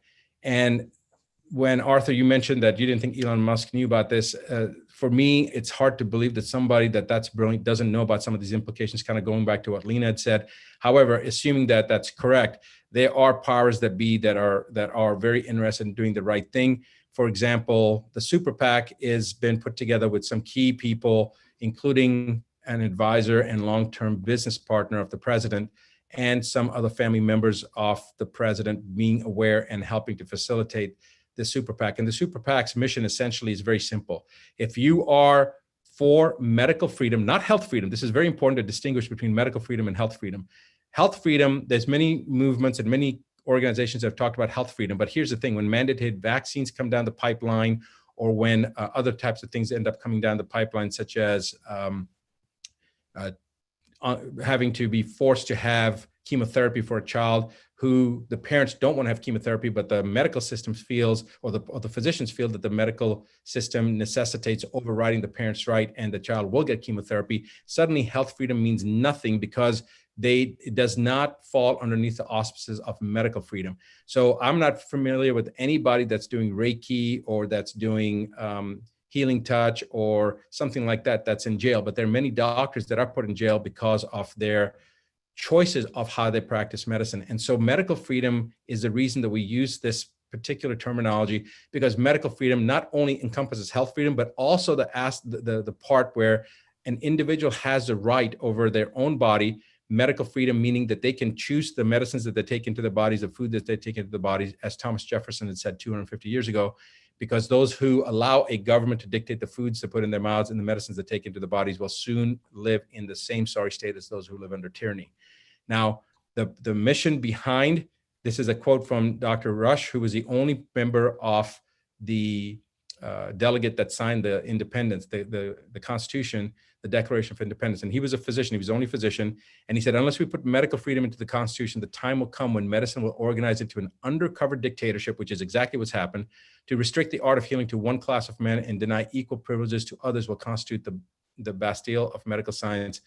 And all such laws are un-American and despotic.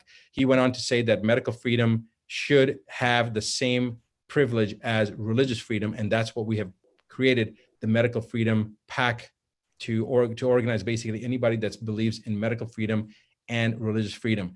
Our message to politicians is that if you stand for medical freedom and religious freedom, we will support you and we will help you get elected. And that the same message goes out to those who are not going to stand up for medical freedom. If you're a politician and you don't stand for medical freedom, i.e. the Schiffs of the world and some of these other people, we will do everything in our power to make sure that you never get elected and that hopefully you never see the light of day. So it's a very, very simple statement. It goes into a lot more elaborate components. There are some very powerful people and organizations that are behind this. And the Medical Freedom PAC's goal is to help us get elected officials into office that actually understand these things, so that what Arthur said, that people don't know what's going on, or that the Elon Musks don't know what's going on, which again, for me, it's hard to believe. You know, when I look at Gates and people say, oh, he's such a humanitarian and he's a philanthropist. Well, he's doing this all under the purposes of eugenics. I don't want to get political, but you know, he's in all these different countries and giving vaccines and polio vaccines and this and that. And yet he knows exactly what he's doing. So I hope that what you said, Arthur, that you know, Elon Musk is not aware of it, may be true, may not be true, but I can tell you that certain members of the government are not aware, as Arthur had said. I know that, Josh, you and I had a long discussion about this back and forth. I don't think that a lot of our governmental officials know what the implications are, and it's only because they're relying upon the governmental bodies that have been appointed to safeguard this technology, and they've given a blanket, you know, this is all safe based upon misinformation, based upon studies that have been biased. So I think it is important that we, as an organization, or as organizations, independent organizations with different mission statements, all understand that it's all about getting the right people elected. I think Derek's Freedom Cell thing is a fantastic idea to help people get elected already. How many people saw the video of the Marine, the ex-Marine, who talked through a bullhorn, talked the police down in Sacramento? And then when they showed the video up on top of the Sacramento Capitol, the sniper stood up and saluted. All right, and then everything disbanded. Well, that particular Marine was with Kerry Kasem when they came to visit me in Vegas when I was there filming. They flew in from Los Angeles, and he actually is a doctor of chiropractic medicine, and wants to run for governor of the state of California. And so I had no idea that he was also a healthcare provider and that he was also interested in getting elected, but I just knew him as a retired Marine. So there are a lot of people like us that are activists or that may not be activists, but want to do the right thing and that want to get elected. And why should we have these idiots up there that don't know the difference between their, you know, one part of their anatomy and a hole in the ground? Why should we have these people being elected to represent us when they're people that truly want to do the right thing, to have no interest in a political office? I've already been tapped twice now for something, if depending on who gets elected next year. And I've said I have no interest in those positions. And then I've been threatened by my own friends saying that if you don't take one of those positions, I'm going to punch you in the head before you have a chance to respond to me. But you know, there's an opportunity for all of us to be able to have influence over those people that are either elected now or to be those elected officials, so we can make the right decisions. So again, Josh, as everybody said, thank you for putting this together. And that particular link will get you that PDF and anything else that I can do, facilitate or help anybody on here. I'll Excellent. Do my best to do so. Thank you, Buttar. Great. Dr. Buttar, great information. So medicalfreedompact.com/DRB. Now it's kind of like representative of what's happening. There's self-organizing happening, and this isn't a small initiative. People are behind this with millions of people that they reach in their communications. And just to transition now to my co-host, Sayer G. Sayer also is, in addition to greenmedinfo.com, I mean, like pioneering natural remedies and the science behind them and which ones work and which ones don't according to science and what symptoms. You have founded, or we're one of the people behind Stand for Health Freedom. And you've already had tremendous results in protecting people's rights, you know, the choice. in terms of vaccine safety, vaccine rights, and choice. I wanted just to ask you, first of all, if you want to share about Stand for Health Freedom, and second of all, maybe I'll wait. I'll wait until you share about Stand for Health Freedom, because I want to make sure you get that in there. But I do have a follow-up question on a different topic, please. Thanks, Josh. And it's interesting because Stand for Health Freedom is a 501c4 nonprofit that was inspired by your discovery, Josh, of some pretty amazing software that we're using for the summit, which is enabling people to just draw up their local representatives and take a quick action and really have an impact versus, maybe being a mouse warrior and just signing a petition or social media sharing, which is important. But, you've helped us all, better understand how to engage and have an impact with the information. So anyway, the 501c4 standforhealthfreedom.com, and like the amazing work everyone's doing here, it's just one of many of the ways through this ecosystem together that we are really having an impact. So thanks, Josh, for sharing that. And it's right now, I mean, we're really looking a lot at HR 666. Yeah.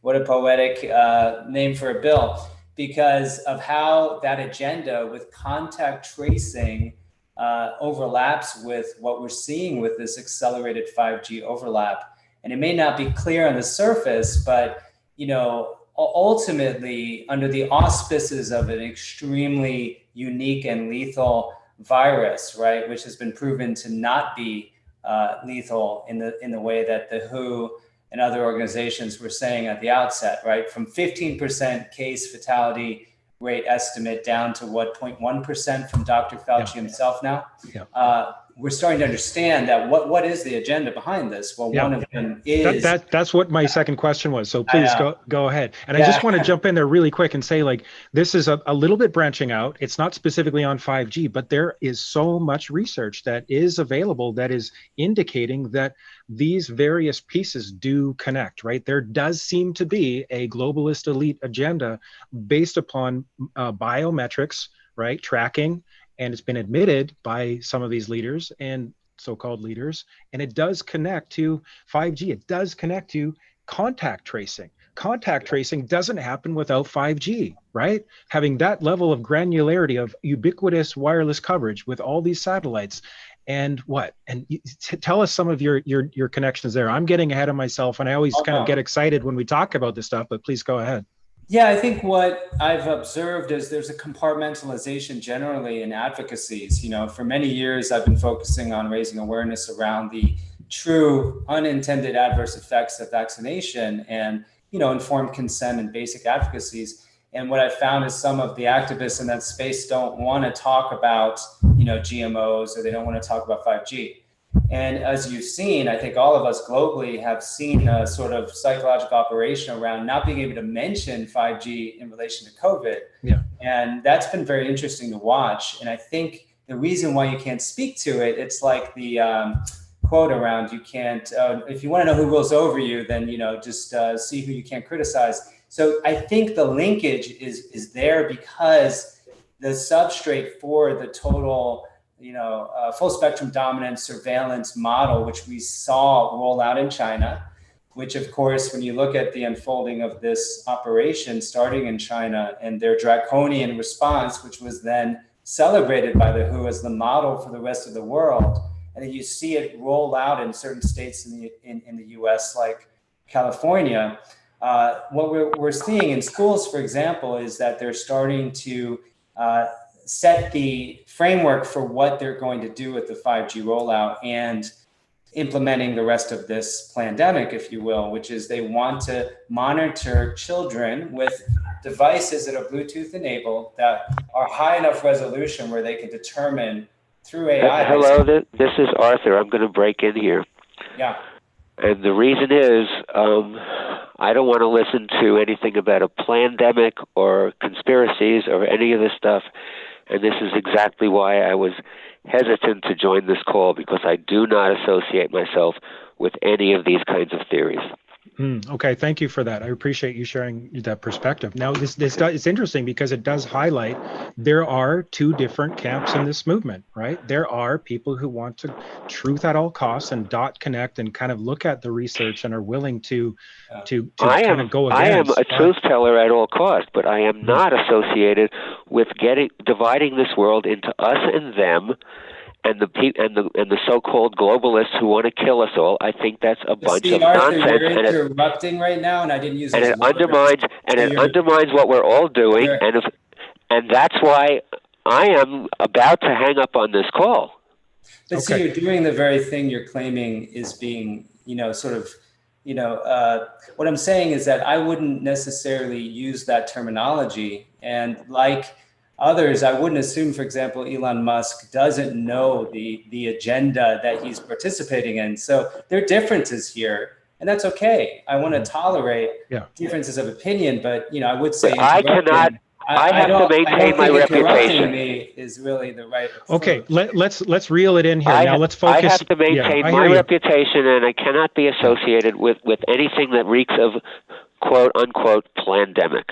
All right, I hear your perspective, Arthur. I don't personally agree with it, but there are many that do, and I respect where everyone's at. So let's reel this conversation in, and let's go to basically open it up to discussion, kind of bringing it back to a focus on 5G. Okay, so one of the aspects that 5G facilitates, it's not just the health effects, it's contact tracing, right? So I mentioned that briefly. There was actually earlier today, I just want to do a quick share on this, and I want to get your guys' thoughts. Actually, no, you know what? I'm not going to share that specific thing. I'll do that later on as part of an email update. But I just wanted to kind of think that Sarah should be allowed to finish at least. Everybody else got to say their piece, and Sarah didn't. Yeah, you know what, Arthur? Yeah, thank you for your patience. I like totally value your perspective, but please, I just invite you to stay on the call, and we're gonna, just dive into Sayer's perspective because he was interrupted, and I want to let him finish. That's a good point. I think I'm the only person here that represents the military, and I can tell you I fought for this country, and it was for the freedom of speech. So whether somebody agrees or disagrees, with all respect to Arthur, it doesn't matter. The freedom of speech applies to everybody. So Sarah, please continue. I appreciate that. And, in respect to your concerns, Arthur, I don't need to use the word pandemic, and it's very charged. So I agree that word probably wasn't the best one, given there's a documentary by that name. And actually, Judy Mikovits, who's on my board on Agreement Info, I actually don't agree with all of her views. So, I don't know that we're actually in such different camps. And I do think this is a good opportunity for us to try to tolerate different views. So what I will say is that all I'm speaking to is that if one looks at the original case fatality estimates that the WHO put out, it was 15% was their estimate of those who were infected would die. At present, Dr. Fauci himself, who published in the New England Journal of Medicine about a month ago, a op-ed, he acknowledged the case fatality rate was at most 0.1%.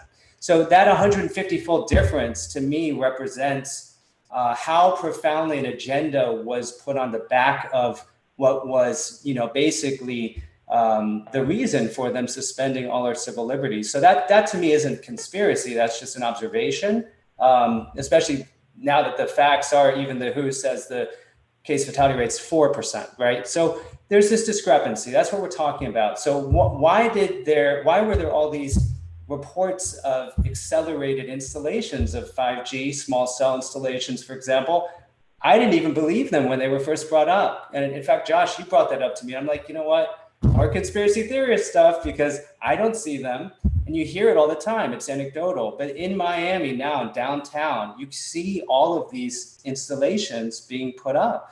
And they're even in the suburban area of South Miami. I mean, it's pretty gratuitous. So all I'm pointing out is that based on some of the research that Josh has discovered, schools are starting to implement a system of surveillance of their students in real time that is very similar to what has been rolled out in China. And there are examples in Ohio, for example, that just came up where they're going to basically wear Bluetooth-enabled devices that track them throughout the day. So to me, that helps explain how these two things that appear different, right? Public health crisis called COVID and the 5G agenda are actually very much complementary and may actually be connected directly. If you go to the World Economic Forum website, their COVID action platform focuses heavily on the implementation of 5G. That's not a conspiracy. That's what they're saying they're focusing on. So that's why I think it's important to have an open discussion about topics like this. Thank you. Thank you, Sarah. I appreciate that perspective.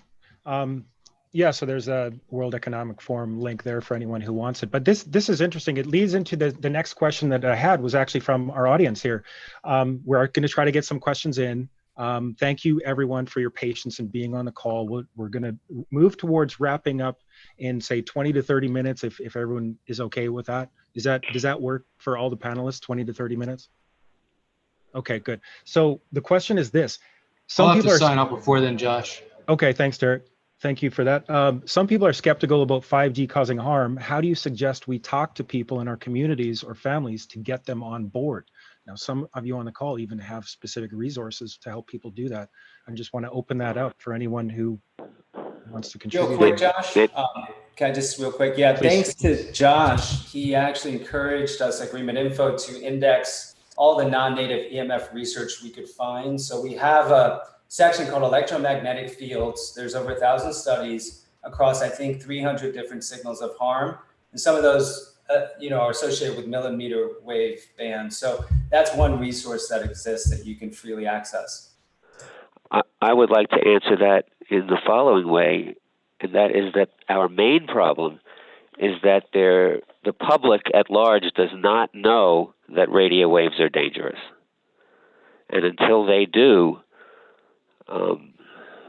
we're not going to stop 1G, 2G, 3G, 4G, 5G. It's all different names for variations on a theme. It's all killing us. Radio waves are dangerous. This has to become widely known.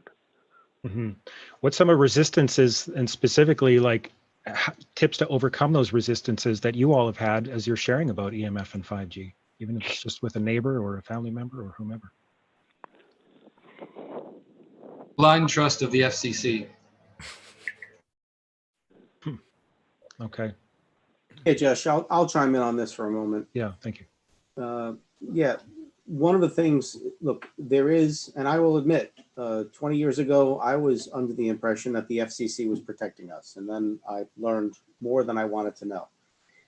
It's going to be, Arthur's right. People do not believe that RF radiation is dangerous. They just don't. And they love their iPhones and they love their iPads. And so it's not going to be easy to convince them.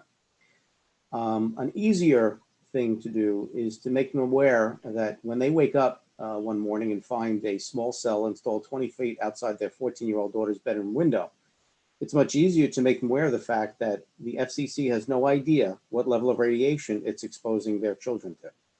And again, make them understand for the first time. The FCC never tests these facilities and never requires the owners to test them. That, in my experience, having spoken to people from across the entire United States who call me up because this has happened, they're shocked to learn that. Then the problem becomes they say, well, I'm going to the press. Well, unfortunately, the press doesn't give us fair play either. And the problem is probably the number one source of advertising for the mainstream media these days, whether it's TV, radio, or advertising, is the wireless industry. So even if someone tests a facility and finds the emissions exceed the levels permitted by the FCC by 400%, try getting a newspaper or a television or a radio to publicize it. They won't. Yeah. And that's just reality. That's what I see every day. Anyone else on that? Josh, we do it totally differently because we're always at city council meetings, so we never bring up health. But the one thing that we can always talk about is your housing value. Your housing value is proven to go down by 20-30%. Sorry to the doctors if I'm copping out here, but it is a way for them to just realize that there's got to be something here that people won't touch your house. So we've got a perfect example here in Thousand Oaks where a macro tower is going to go up in a $7 million area and they can't sell their houses now. So those are the kind of things that you can at least let people think, well, why is everyone questioning that it can't purely be on aesthetics, right? And the other one that I love to talk about is the 2G. We've had the privilege of working with Dr. Gunnar Hauser, who was part of the firefighters study where he did MRI scans on firefighters who couldn't find fires because the antennas were messing with their neurological circuits. And that was just, when he told me, that was just 2G. So things like that, you know, you can just say it in a loving way, and people who want to be awake will question. So that's how we go about it. Josh, if I can just say one little part, something that I had been made aware of, and I think Arthur touched on it when he talked about the homing pigeons, the data from the 1980s, even into the early 1990s, was when they sent out a homing pigeons, 100 homing pigeons, 85 of them would make it to their destination. Only 15 would not make it. And there was attributed to birds of prey, windmills, you know, planes, whatever. And as recently as just 15 years ago, 10 years ago, 2005, 2010 timeframe, that number totally flipped. Of 100 homing pigeons that would go out, only 15 would make it back. 85 would be dead. So that ratio of success versus failure of these homing pigeons making to the destination completely flipped. And of course, we know that what Einstein said about the bee population, when the bee population starts to disappear, the human race has 4 to 5 years left. When we look at the bees and why are they not finding their ways back to their hive, it's actually because of the magnetite. Magnetite is actually found in the beaks of birds, and that's what allows them to find direction. But because of the electromagnetic grids on the planet being disrupted by these radio frequency electromagnetic fields and all the other technologies that are being rolled out, the Earth's magnetic grid is actually now being disrupted. And you know, even now we know that the pulse of the planet is essentially being adjusted. I think, Arthur, you talked about that in your book. But the point coming back with the bees, they couldn't find their way back to the hives because the magnetite in the gastrointestinal system acts as a rotational compass type device to give them direction. And because they can't find their way back to the beehive, because the magnetite is no longer able to overcome the disrupted magnetic fields of the planet, the bees can't orient themselves and thus die before they find their way back to the beehives. So making people aware that it's affecting things such as, you know, the bee population, it's affecting other subtle components. Maybe there's something that's going to affect humans. In fact, with the bee population, think about it, depending on how long it's going to take this technology to roll out and affect human beings. If bees are destroyed, and a pollination of food is going to be destroyed, so we're going to die of hunger before we're going to die of anything else. But again, the point is, maybe, as Mandy said, talking about other things other than health, talking about how it's affecting, you know, produce, how it's affecting property lines. I think it's a good strategy. Arthur, did you want to chime in on that? Yeah, that it is affecting the common person. It's affecting every single human being. That the whole reason that 1 out of every 2 people will get cancer in their lifetime is this soup of radio waves. And the whole reason that so many people are functioning by being on sleeping pills and anti-anxiety meds and antidepressants, it's this soup that we're living in. It's not just the so-called electrically sensitive people that this is affecting, Arthur, making sick, killing off. The electrically sensitive people are simply the people who are aware that this is why they're ill. The rest of the population doesn't have a clue. Can you summarize, Arthur? There's been so much of awareness, thanks to your book and your research around, you know, the EMF and the proliferation of flus. Do you want to give us the 1 to 2 minute summary of that? Like, what does the meta science say on that historically? Very, very briefly, from studying the literature for several centuries, influenza is not a viral disease, and it's not contagious. It is caused by electromagnetic fields. There is a flu virus that is associated with it that causes respiratory disease in people who have electrical illness, but it is not the cause of the flu. To get into it anymore would take a whole lot longer than 1 or 2 minutes. It's in several chapters of my book. Yeah, and you talk about how every, you know, pandemic, going back to the Spanish flu, right, in 1918. Well, no, goes back to 1889 with the onset of the beginning of alternating current, which happened very suddenly, just like 5G is being rolled out. Alternating current rolled out with equal rapidity in the year 1889, and that is the first year that we had an annual epidemic of flu, and we've had it It's coming back every year since 1889, and it did not exist except sporadically every couple of years, every few decades.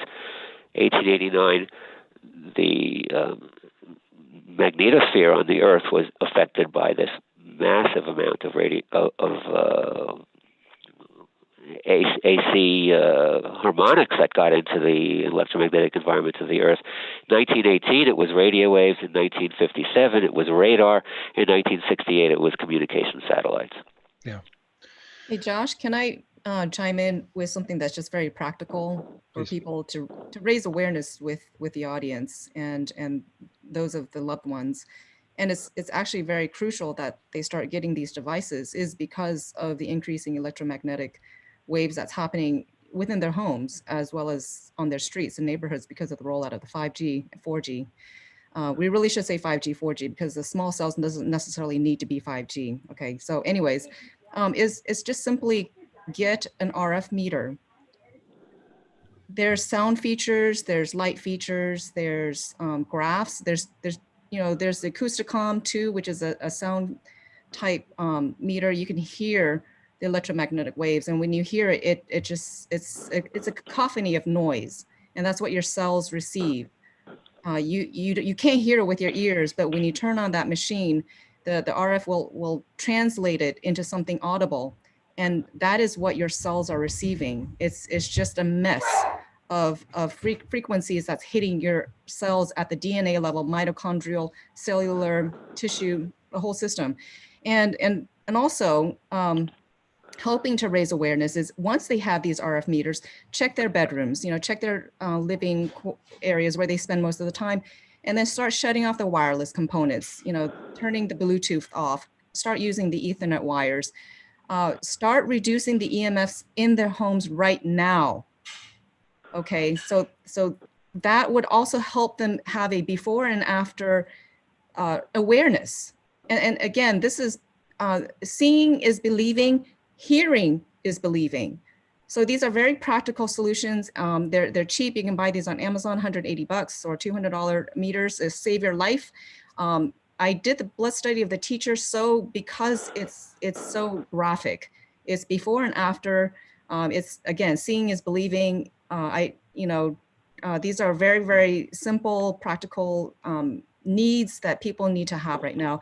You may not necessarily pick up the millimeter waves, but that's okay. The millimeter waves need the lower frequencies, such as the 6 gigahertz and below. It needs those to operate, because the millimeter waves, as soon as you have a wall, it'll block it. So again, it's just a synergistic way the technology works. So it's still important to be able to get these type of devices. Yeah, thank you. RF meter. Yeah, thank you.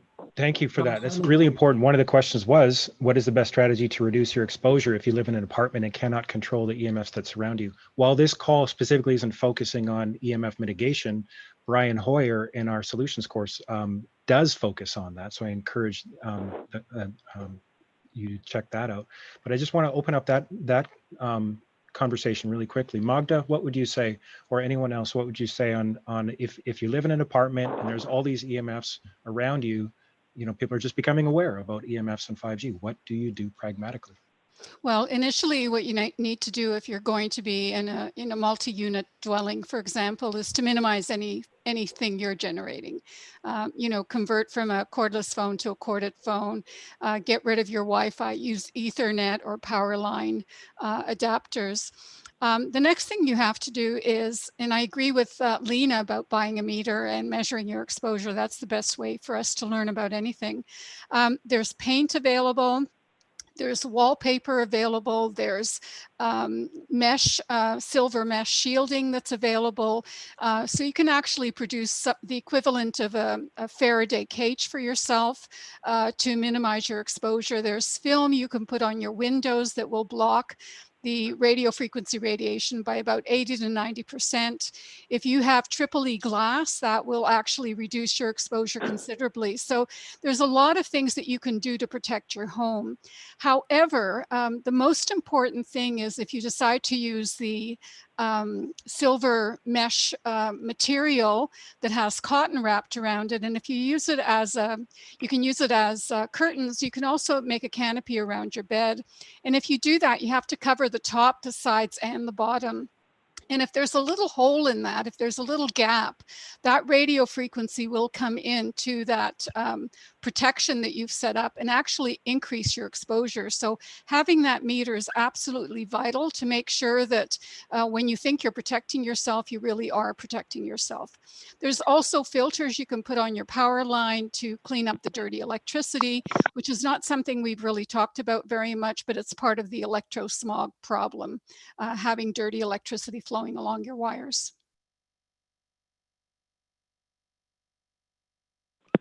You're on mute, Josh. There I am. Okay, thank you for that.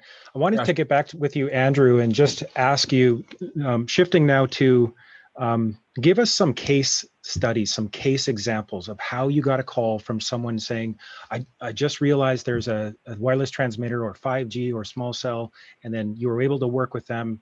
Give us some examples, because I think at this point in the conversation, we need to open back up those solutions pathways that, you know, we are tapping into here. You're muted too. There you go. Okay, there you go. I've handled over 7,000 cases, Josh. I can't describe all the circumstances. Perhaps what might be better served the people watching this is let them ask questions of the panel. And listen to them. There are lots of things. I mean, if you're these apartment scenarios, when you talk about the radiation emanating into the apartment, my first question is, where is it coming from? Yes, Magda is entirely correct. You're generating some yourself from your own use. But my first question is, are you on the top floor of a co-op or a condo and there's a macro antenna right outside your apartment? Because if that's the case, you have to do something about that. And there are ways to do things about that. There are challenges you can raise, whether it's because it's in a common area, maybe it is. And yes, you should get an RF meter, no question about it.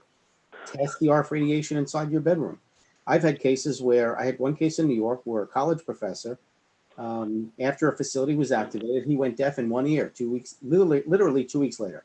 He brought an RF engineer into his apartment. They tested the radiation level, and he found the radiation level in his apartment, and more specifically in his bedroom, exceeded the FCC's limits by 1,700%. So look, there's lots that could be done, but I'd rather just answer questions. So if you have viewers who want questions on solutions to issues they're facing, I'd rather do it that way, because I can't explain what I've done in 7,000 cases.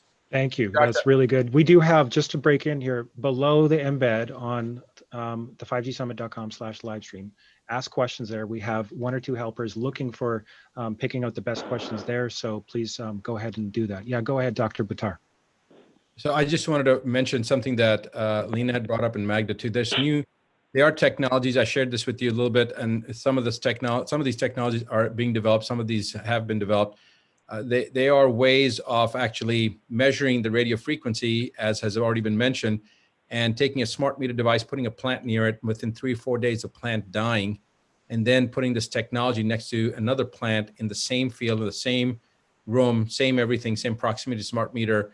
Within 3 or 4 days, the plant not dying, and in fact, growing and thriving and growing towards a smart meter. And when you measure the output of the electromagnetic radio frequency field that's being generated, it's exactly the same output. There's no difference in output, but one is cell destructive and one is cell resonant. And so how is it becoming cell resonant? With some of these technologies that can take the morphological structure of whatever this energetic field is and cleaning it up and making it more cell resonant. So there are things out there on the pipeline that are being developed and or are developed that have a great potential. I've been working on this myself for almost 2 years now with a partner, and we're not ready to roll it out yet, but we have about 100 devices out there that we've been studying with a group of people and seeing the effect of it. So, all is not lost. It's, there's ways we may not be able to stop this, but we can maybe protect ourselves. At least, it's obviously going to be much more instrumental to stop it from rolling out. But I think that ship may have already been sailed, just because we've got 420 satellites already up there now. Dr. Buttar, I love the work you do, but I have to respectfully disagree here. Our organization, and I can talk for Andrew and Lena too, we're on the defensive here, and we have the law behind us. It's just people haven't woken up to their rights. And I love what you said, Lena, it's their inheritance. And there are so many ways that these people are overstepping their rights because they are dealing with people who haven't gone back to, as Andrew mentioned 100 times, the TCA of 1996. I mean, the local authority is in their hands. We have a city that's actually suing the city council people, and the judge has sent us back to say how many times have these city council people said their hands are tied, because their hands are not tied. We've got another city that's going to investigate fraud because these people are lying. So I love that you say that people have to actually go. I never thought this would be politics, but we had two people run for offices. One was a Republican and one was a Democrat, because that's what it's about. It's about standing up for the people. And sorry, I just had to let you know. Mandy, I just want to follow up on that. Now you sent me a list of like a one-pager point form of local successes across the country, right? That was a few weeks ago. So you have, I mean, there was a couple dozen in there. Victories and successes at the local and that level. needs to be updated. And one of them was one of the strongest ordinances, and I've read a lot of ordinances written by Andrew Campanelli here in Calabasas. But you know, truth be told, if we have to work hand in glove, because if the people aren't woken up to actually speak and make their city council people, and exactly what Dr. Batar said, if you are not running for us, we're going to vote you out. And so we do have people running for city council. There is an agenda here. I hate to say it too. I mean, I'm sorry, maybe that's the wrong word to be used, but unfortunately, the industry knows that we're ignorant. They know that we're not trying to read the original law. I mean, don't let me get started about how we're not allowed to talk about health in inverted commas. I mean, that's not health, it's environment. Okay, so we're not going to get into that. They're just issues here. And yeah, we've got cease and desist. We've led from a cease and desist to an injunction. We've got ADA claims, which I still maintain are the best way to go. Even through COVID, we've gotten city councils to declare that telecoms are not essential services and they need to shut down their applications for 30 days. You can get incomplete applications, zoning, MLAs. I mean, Andrew knows better than me, but yeah, lots of cities with lots of success. Frank, I just want to jump to you here in Canada. What are you seeing in terms of where the fight is currently at, what the strategy is, and how Canadians for Safe Technology is currently engaging, and what your vision is for safe technology in Canada? Well, typically the Canadian legislators or government will follow the lead of what's going on in the U.S. So unfortunately, as the FCC is getting more and more aggressive, we're finding our Industry Canada group just trying to follow their lead. And Andrew, I was going to ask you offline, I'm not aware of anybody who has the expertise from a legal standpoint in the Canadian system, because I've met with counselors across the country that are parroting what Mandy, what you're seeing, and Andrew, what you're hearing, that, we don't have any rights, we don't have any freedom. So we are getting some success at the ground level, but it's more by really stalling the process. The tool that the local governments can use is they can actually just slow down the implementation of the antennas and allow, and the industry doesn't like that. They're on this rapid pace. We have about 750,000 antennas in Canada, and estimates are there will be at least 2 or 3 times that amount needed for 5G. So they're on this pace that they need to get these small cell antennas installed as quickly as possible. So any town or municipality that gets in the way of that and slows the process down, they may move on. We've actually been successful in getting some negotiation in some cases with some of our national providers where they will actually move larger antennas, not necessarily the small ones. So unfortunately, we're even behind what you're doing, Mandy. I'm loved at what you're doing in terms of your group and your organization, where we've got a small group in Quebec that are doing that. They're called Stop 5G. Well, it's in French, Stop 5G. And so they've had ordinances done, or bylaws we call them here, in a half a dozen different cities. So we're behind what you're doing, but our industry is certainly taking it as aggressive a stance. And Frank, that's where I'd love just to say, by all means, use our platform, because it's safe and secure, and we've got the legal documents up there. You just have to get your lawyers to tweak it in Canada. No, you're right. That's what we need to do. Josh, I want to make it, and I don't want to get into this freedom of information and all that, but I want to just make sure that everybody understands we need to be very, very careful with our strategy on dealing with this issue. Let me give you two examples. We have our national newspaper and the BBC that issued a report that what they do is they link the argument that says advocates are saying 5G and COVID are connected. And then in the next statement, they say they also claim that there's health effects from 5G. And the more vocal we are about that, the more ammunition we're giving the industry to go back and plant these kinds of reports. So I think we need to be very careful as people advocating for this issue to say, look, there is, and I think Dr. Havas said it very, very clearly, there is some preliminary data to say there may be a connection. And the science then has to go do their work. And what scientists do is they debate very aggressively and very openly. Is there a connection? Is there not a connection? Is it immune system related? It may in fact be. But we as the people who are out there on the front lines who are advocating or activating or socialists doing or socializing, I guess is the right word, we have to be the ones that say, look, until the peer-reviewed published data is out there, we have to be careful not to make that connection. And Sarah, you know, with all due respect, I think there may be something going on at a macro level, but please, let's not give the industry the ammunition that just allows them to just dismiss us. Well, I think, look, this is very, very simple. To say that 5G and COVID are connected, there's no connection. But to say that 5G doesn't decrease the immune system, and if your immune system's susceptible to everything and COVID is part of that, that's just ignoring the fact.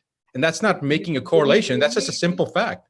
It may be a simple fact. All I'm saying to you is that you're just handing that platform to allow the industry to go in who outmaneuver us by 1,000 to 1 to go in. They have people, I've done this. I have full-time people on my staff whose only job was to place publications in the newspapers and the media and get it done. And so now I have to also agree with we've had tens of thousands of peer review studies. We have declassified military studies from low to millimeter waves that all of these have negative effects. So to say that the peer reviewed is still out there, we still need to wait for the science, it's too late. The fact that the FCC is unleashing 3,000 microwave frequencies onto our planet Earth, is that okay? At power levels, at thermal levels, 10 million microwatts over a meter squared? I'm not saying it's correct. I'm not saying, what I'm saying is, understand what's happening. The industry is taking those little sound bites that we make, such as there may be a connection. I actually think it's okay. I actually think that them having that argument is okay because they're on the defense. You have to realize, I think so too. Speaking on this, they're on the defense. Go ahead, Arthur. Yeah, I view my job as to tell the truth, regardless of what anybody thinks, regardless of what the industry thinks, regardless of what my colleagues sometimes think. I'm about telling the truth as I find it, and I think that activists and scientists and doctors for way too long have been afraid to tell the truth because they are afraid of what the industry is going to make of it. The industry will make of it what it wants anyway, regardless of what we do, and we will be all the stronger if we tell the truth as forcefully as we can. Agreed. And Arthur, just to piggyback off that. I just want to jump back to Frank first, really quick. Frank, please. I'm saying, yes, I agree 100%. We have the data to show that there's harm from 4G technology. And I said, and from 3G and 2G. And that's what I said. I said 5G includes all of those harms, plus more harms. We have all the data that we need. We have all the scientific data, the medical data to show that this is a horrible technology and it will kill people. We have everything we need. Going then and adding extra things that may need more, that do need more scientific proof, I think hurts our case. So I'm saying if it's published, if it's peer reviewed, okay. Unfortunately, the way this works, and this is one of the ones, unfortunately, the way this works is the onus is on us to prove it. What about this, Frank and everyone, if I can just break in here. So here's some really powerful science that's been around for a long time. It's vetted. It's the Bioinitiative report. If you're watching this, bioinitiative.org, excellent site. It has 2,000 studies reviewed and summarized.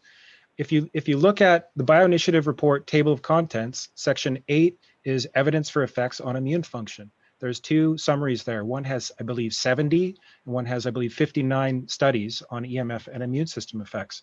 So my question is it not appropriate to really focus on that and to blow that up and to allow people to come to their own conclusions while we focus on the science, on, like Magda was saying and others, there is powerful evidence, and thereby if we inflate and expand that focus, the other, quote unquote, conspiracy theories, whether they're true or not, they diminish, they fall by the wayside. But is that not an appropriate strategy? Well, I love what Lena said. We have to be on the defensive. Do you know, I've got a defensive or offensive? Sorry, offensive, because we've already got an article on our website, and I hate to tell you this because we're going to be branded as terrorists now because we don't want 5G and they need 5G for artificial intelligence. So why do we pander to the media? We need it to be out there. We need people to talk. And yes, unfortunately, the people who don't want to be awake will not join the movement. But the people who have a brain that can question will say, why are they terrorists? Isn't that a freedom? I mean, come on, this is where we're going. This is the US of A. This is why we moved here, for our freedoms. And we're giving them away because we want to pander to the media that's already bought. I'm not saying that. All I'm saying is we have all the ammunition that we need to prove that the 5G, 4G, 3G are harmful.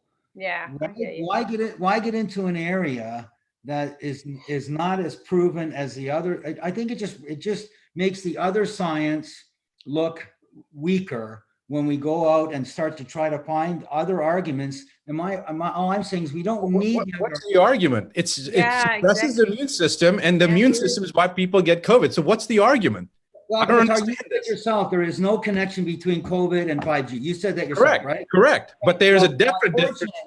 Unfortunately, what's happening is what the media is, certainly in Canada, I'm seeing that in 3 different places now, national media outlets saying the people who are against 5G link it to COVID.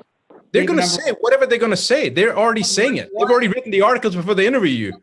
We're trying to reach the amount of people that we need to get the next wave of people. Going for mass, to reach the mass, the mainstream readers. 10,000 people signing petitions to 100,000 people. And these are the people that, you've read the book, you have 7 seconds to make up your mind. People form an opinion in 7 seconds or less, right? So in those 7 seconds, if they see COVID, 5G, and they're the same ones that tell you might get Frank, cancer. Let me respond. Okay, Dr. Buttar, but Dr. Buttar, we hang on. We just need to move towards wrapping up. So please, let's. Well, I want to hear what he has to answer Frank's question, if I may. Frank, you said 7 seconds. This is what I've been doing. Why are videos being censored that mention 5G and COVID? That's my 3 seconds question. And I've been asking that. We had a video that went 9.1 million views in 6 days, and it was censored, even though we took the 5G and bleeped it out. It was censored. So the question was, why are they censoring 5G and COVID in the same video? That's a question, and leave it at that. Now let people answer the question. It doesn't matter what the media is saying. It doesn't matter what a narrative is saying. We've had 6 videos that have hit 1 million in less than a day and a half. Just by, I don't even use the word 5G. I think my name, my image with 5G, they censor it automatically. You can say 5G and Mickey Mouse. They're going to censor it if I'm saying it. It has nothing to do with COVID. I'm not kidding you. COVID, they don't censor anything. But I say 5G, it says censored. So the question is, why is 5G being censored? You don't have to say anything more. I'm not debating that's the way to do it. All I'm saying is that we are viewed as the experts on this. And so people are looking to us. And I think we have, as I said, I'll say it again, we have far more scientific evidence, medical evidence. Why get into this gray area that we don't need to, that is just, in my opinion, may confuse people? That's all I'm asking, saying, I think it's a strategy question that says, look, why not? We have rock solid evidence. Let's stay on a foundation that's made of rock solid evidence and then go out and advocate that message and let the industry bring up all the other garbage. I agree with you. Let the industry put them on the defensive and say, the big question is, why are we publishing material? Why isn't the industry proving the technology is safe? Mm-hmm. We do it for pharmaceuticals. We do it in the automobile industry. We do it in the chemical industry. Why is the technology industry? Frank, you have a point there. That's exactly what the notice of liability is all about. The affidavit is all about the industry proving that it's safe. Great. You prove to us a conditional acceptance. It's beautiful. It's like, I will accept your technology if you can prove to me it's not going to surveil me. It's not going to invade my home and trespass and collect data from any of my devices, my cell phone, my Apple Watch, to whatever chips you want to put in me, in whomever. It's a conditional acceptance. They have to prove to us that everything is absolutely safe, that it's not going to harm a single cell in your body, period. I love it. Yeah. Okay. Well, this has been such a powerful, fruitful call, and I love the tension on here. I actually really like it, and I love everyone's perspective because it takes many parts of the body to make a whole body, right? And you can't all do the same thing, and you can't all see from the same place. So I think one of the things that factors into this is the fact that a lot of these videos with Dr. Buttar, with, even some on this call with Sayer and some of our colleagues are getting millions of views. And so people are waking up, so to speak, and they're gravitating. But at the same time, like you said, Frank, like you said, Arthur, coming back to and Andrew as well, coming back to focus, coming back to what's rock solid and what we can make as credible as possible, while not perhaps watering it down unnecessarily. So I want to thank you all. We won't do the go around and promote your specific sites, but I just want to encourage. I would like a minute because I didn't get to say a couple of things because I was waiting for the end. Okay, Arthur, if you can do it in 60 seconds, go. Yeah, I have 3 websites. One is cellphonetaskforce.org. That's our 501c3 nonprofit. And we are funding 2 lawsuits right now, one in federal court and one in state court in New Mexico. The second website is 5gspaceappeal.org. That's the international appeal to stop 5G on Earth and in space. We have 300,000 signatures from almost every country in the world. And I encourage everybody to sign it if they have not, because if you sign that, you get on my email list to receive my newsletters. And the third website that was recently created is echoearth.org, ECHO Earth. It means End Cell Phones Here on Earth.org, and it has a page to sign that you do not own a cell phone. Excellent. Thank you, Arthur. And I just wanted to say that you haven't been able to see the stream because you're on phone, but I have been sharing screenshots of everyone's website, including 2 of those 3 that you just mentioned. And to the viewer below this embed, all the speakers are hyperlinked. Please go subscribe to their work, check out their work. We might as well just do this really quickly. Let's just go around the horn, take Arthur's cue. Mandy, tell us quickly let me say one more thing as long as you're doing that. That this threat from space is not the direct radiation on the ground. It's the alteration of the ionosphere, and that the effects will not be gradual. Thank you, and I just to let you all know in the panel and let all the viewers know, I'm going to be interviewing someone who's going to be going deep into the science on this. And Arthur, I'm going to be, I'll be in touch with you about that going forward. This is very great. Very I look forward to it. Thank you so much for your perspective. Mandy, tell us very quickly, let's aim for as quickly as possible because we're at 2 hours and I'm just so thankful that everyone stayed on the call. Unfortunately, Derek had to go, but please, Mandy, tell us about how viewers can connect with you. 30 seconds. If you have a cell tower that you want to get rid of, go to 5gfree.org and sign up at your local municipality area, and we will help you get it down. Thank you. Thank you for everything you've done, Josh, to unite us. Thank you, Mandy. Dr. Buttar. AskDrButtar.com/JDS for Josh Del Sol. Thank you. Sayer. Just greenmaninfo.com, our daily newsletters, how you can stay in touch. Excellent. And Frank? For the U.S. audience, Environmental Health Trust, so ehtrust.org. For the Canadians out there, it's C4ST.org and /5G appeal, because it's the appeal that we signed with 24 organizations across the country to the federal government, which I'm pretty proud of the work to do that. Excellent. And you've had, how many people have signed the appeal so far? It's like we're up over 12,000 now, but that's what I'm saying. We need to get to that next level. Yeah.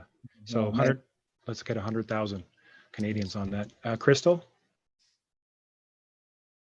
Hey guys, I just want to thank you guys for being here. You can connect with me at Crystal Tini, KrystalTini on Instagram is my platform, and I would love to connect with any of you guys to help further your message.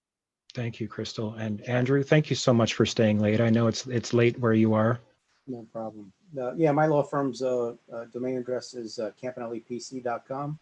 You can also just go into Google and just search Andrew Campanelli Cell Tower, and you can learn whatever you want. Excellent. Thank you. And Lena? For the US Notice of Liability version, and there's an also international Notice of Liability version, and also to get my blood work research that's coming out soon on the blood on the school teacher, as well as the backstory of the whole 6 gigahertz connection. Please go to lenasfabulousfrequencies.com. And you should be able to access my Patreon site to access the Notice of Liability documents. Again, it's lenasfabulousfrequencies.com. Thank you, Lena. And Dr. Havas? My website is magdahavas.com, and that's for the harmful effects of electromagnetic frequencies, and theroselab.com for the healing effects of frequency therapy. Beautiful. I'm so privileged just to be, having a conversation with you guys and, spending the evening together, which is what we're doing now after, it's been over 2 hours. But thank you. Thank you to the panel. Thank you to you for watching. Please share this page. We're going to continue to have this video free and available on an ongoing basis. We'll see you at the Encore, the free replay weekend this weekend.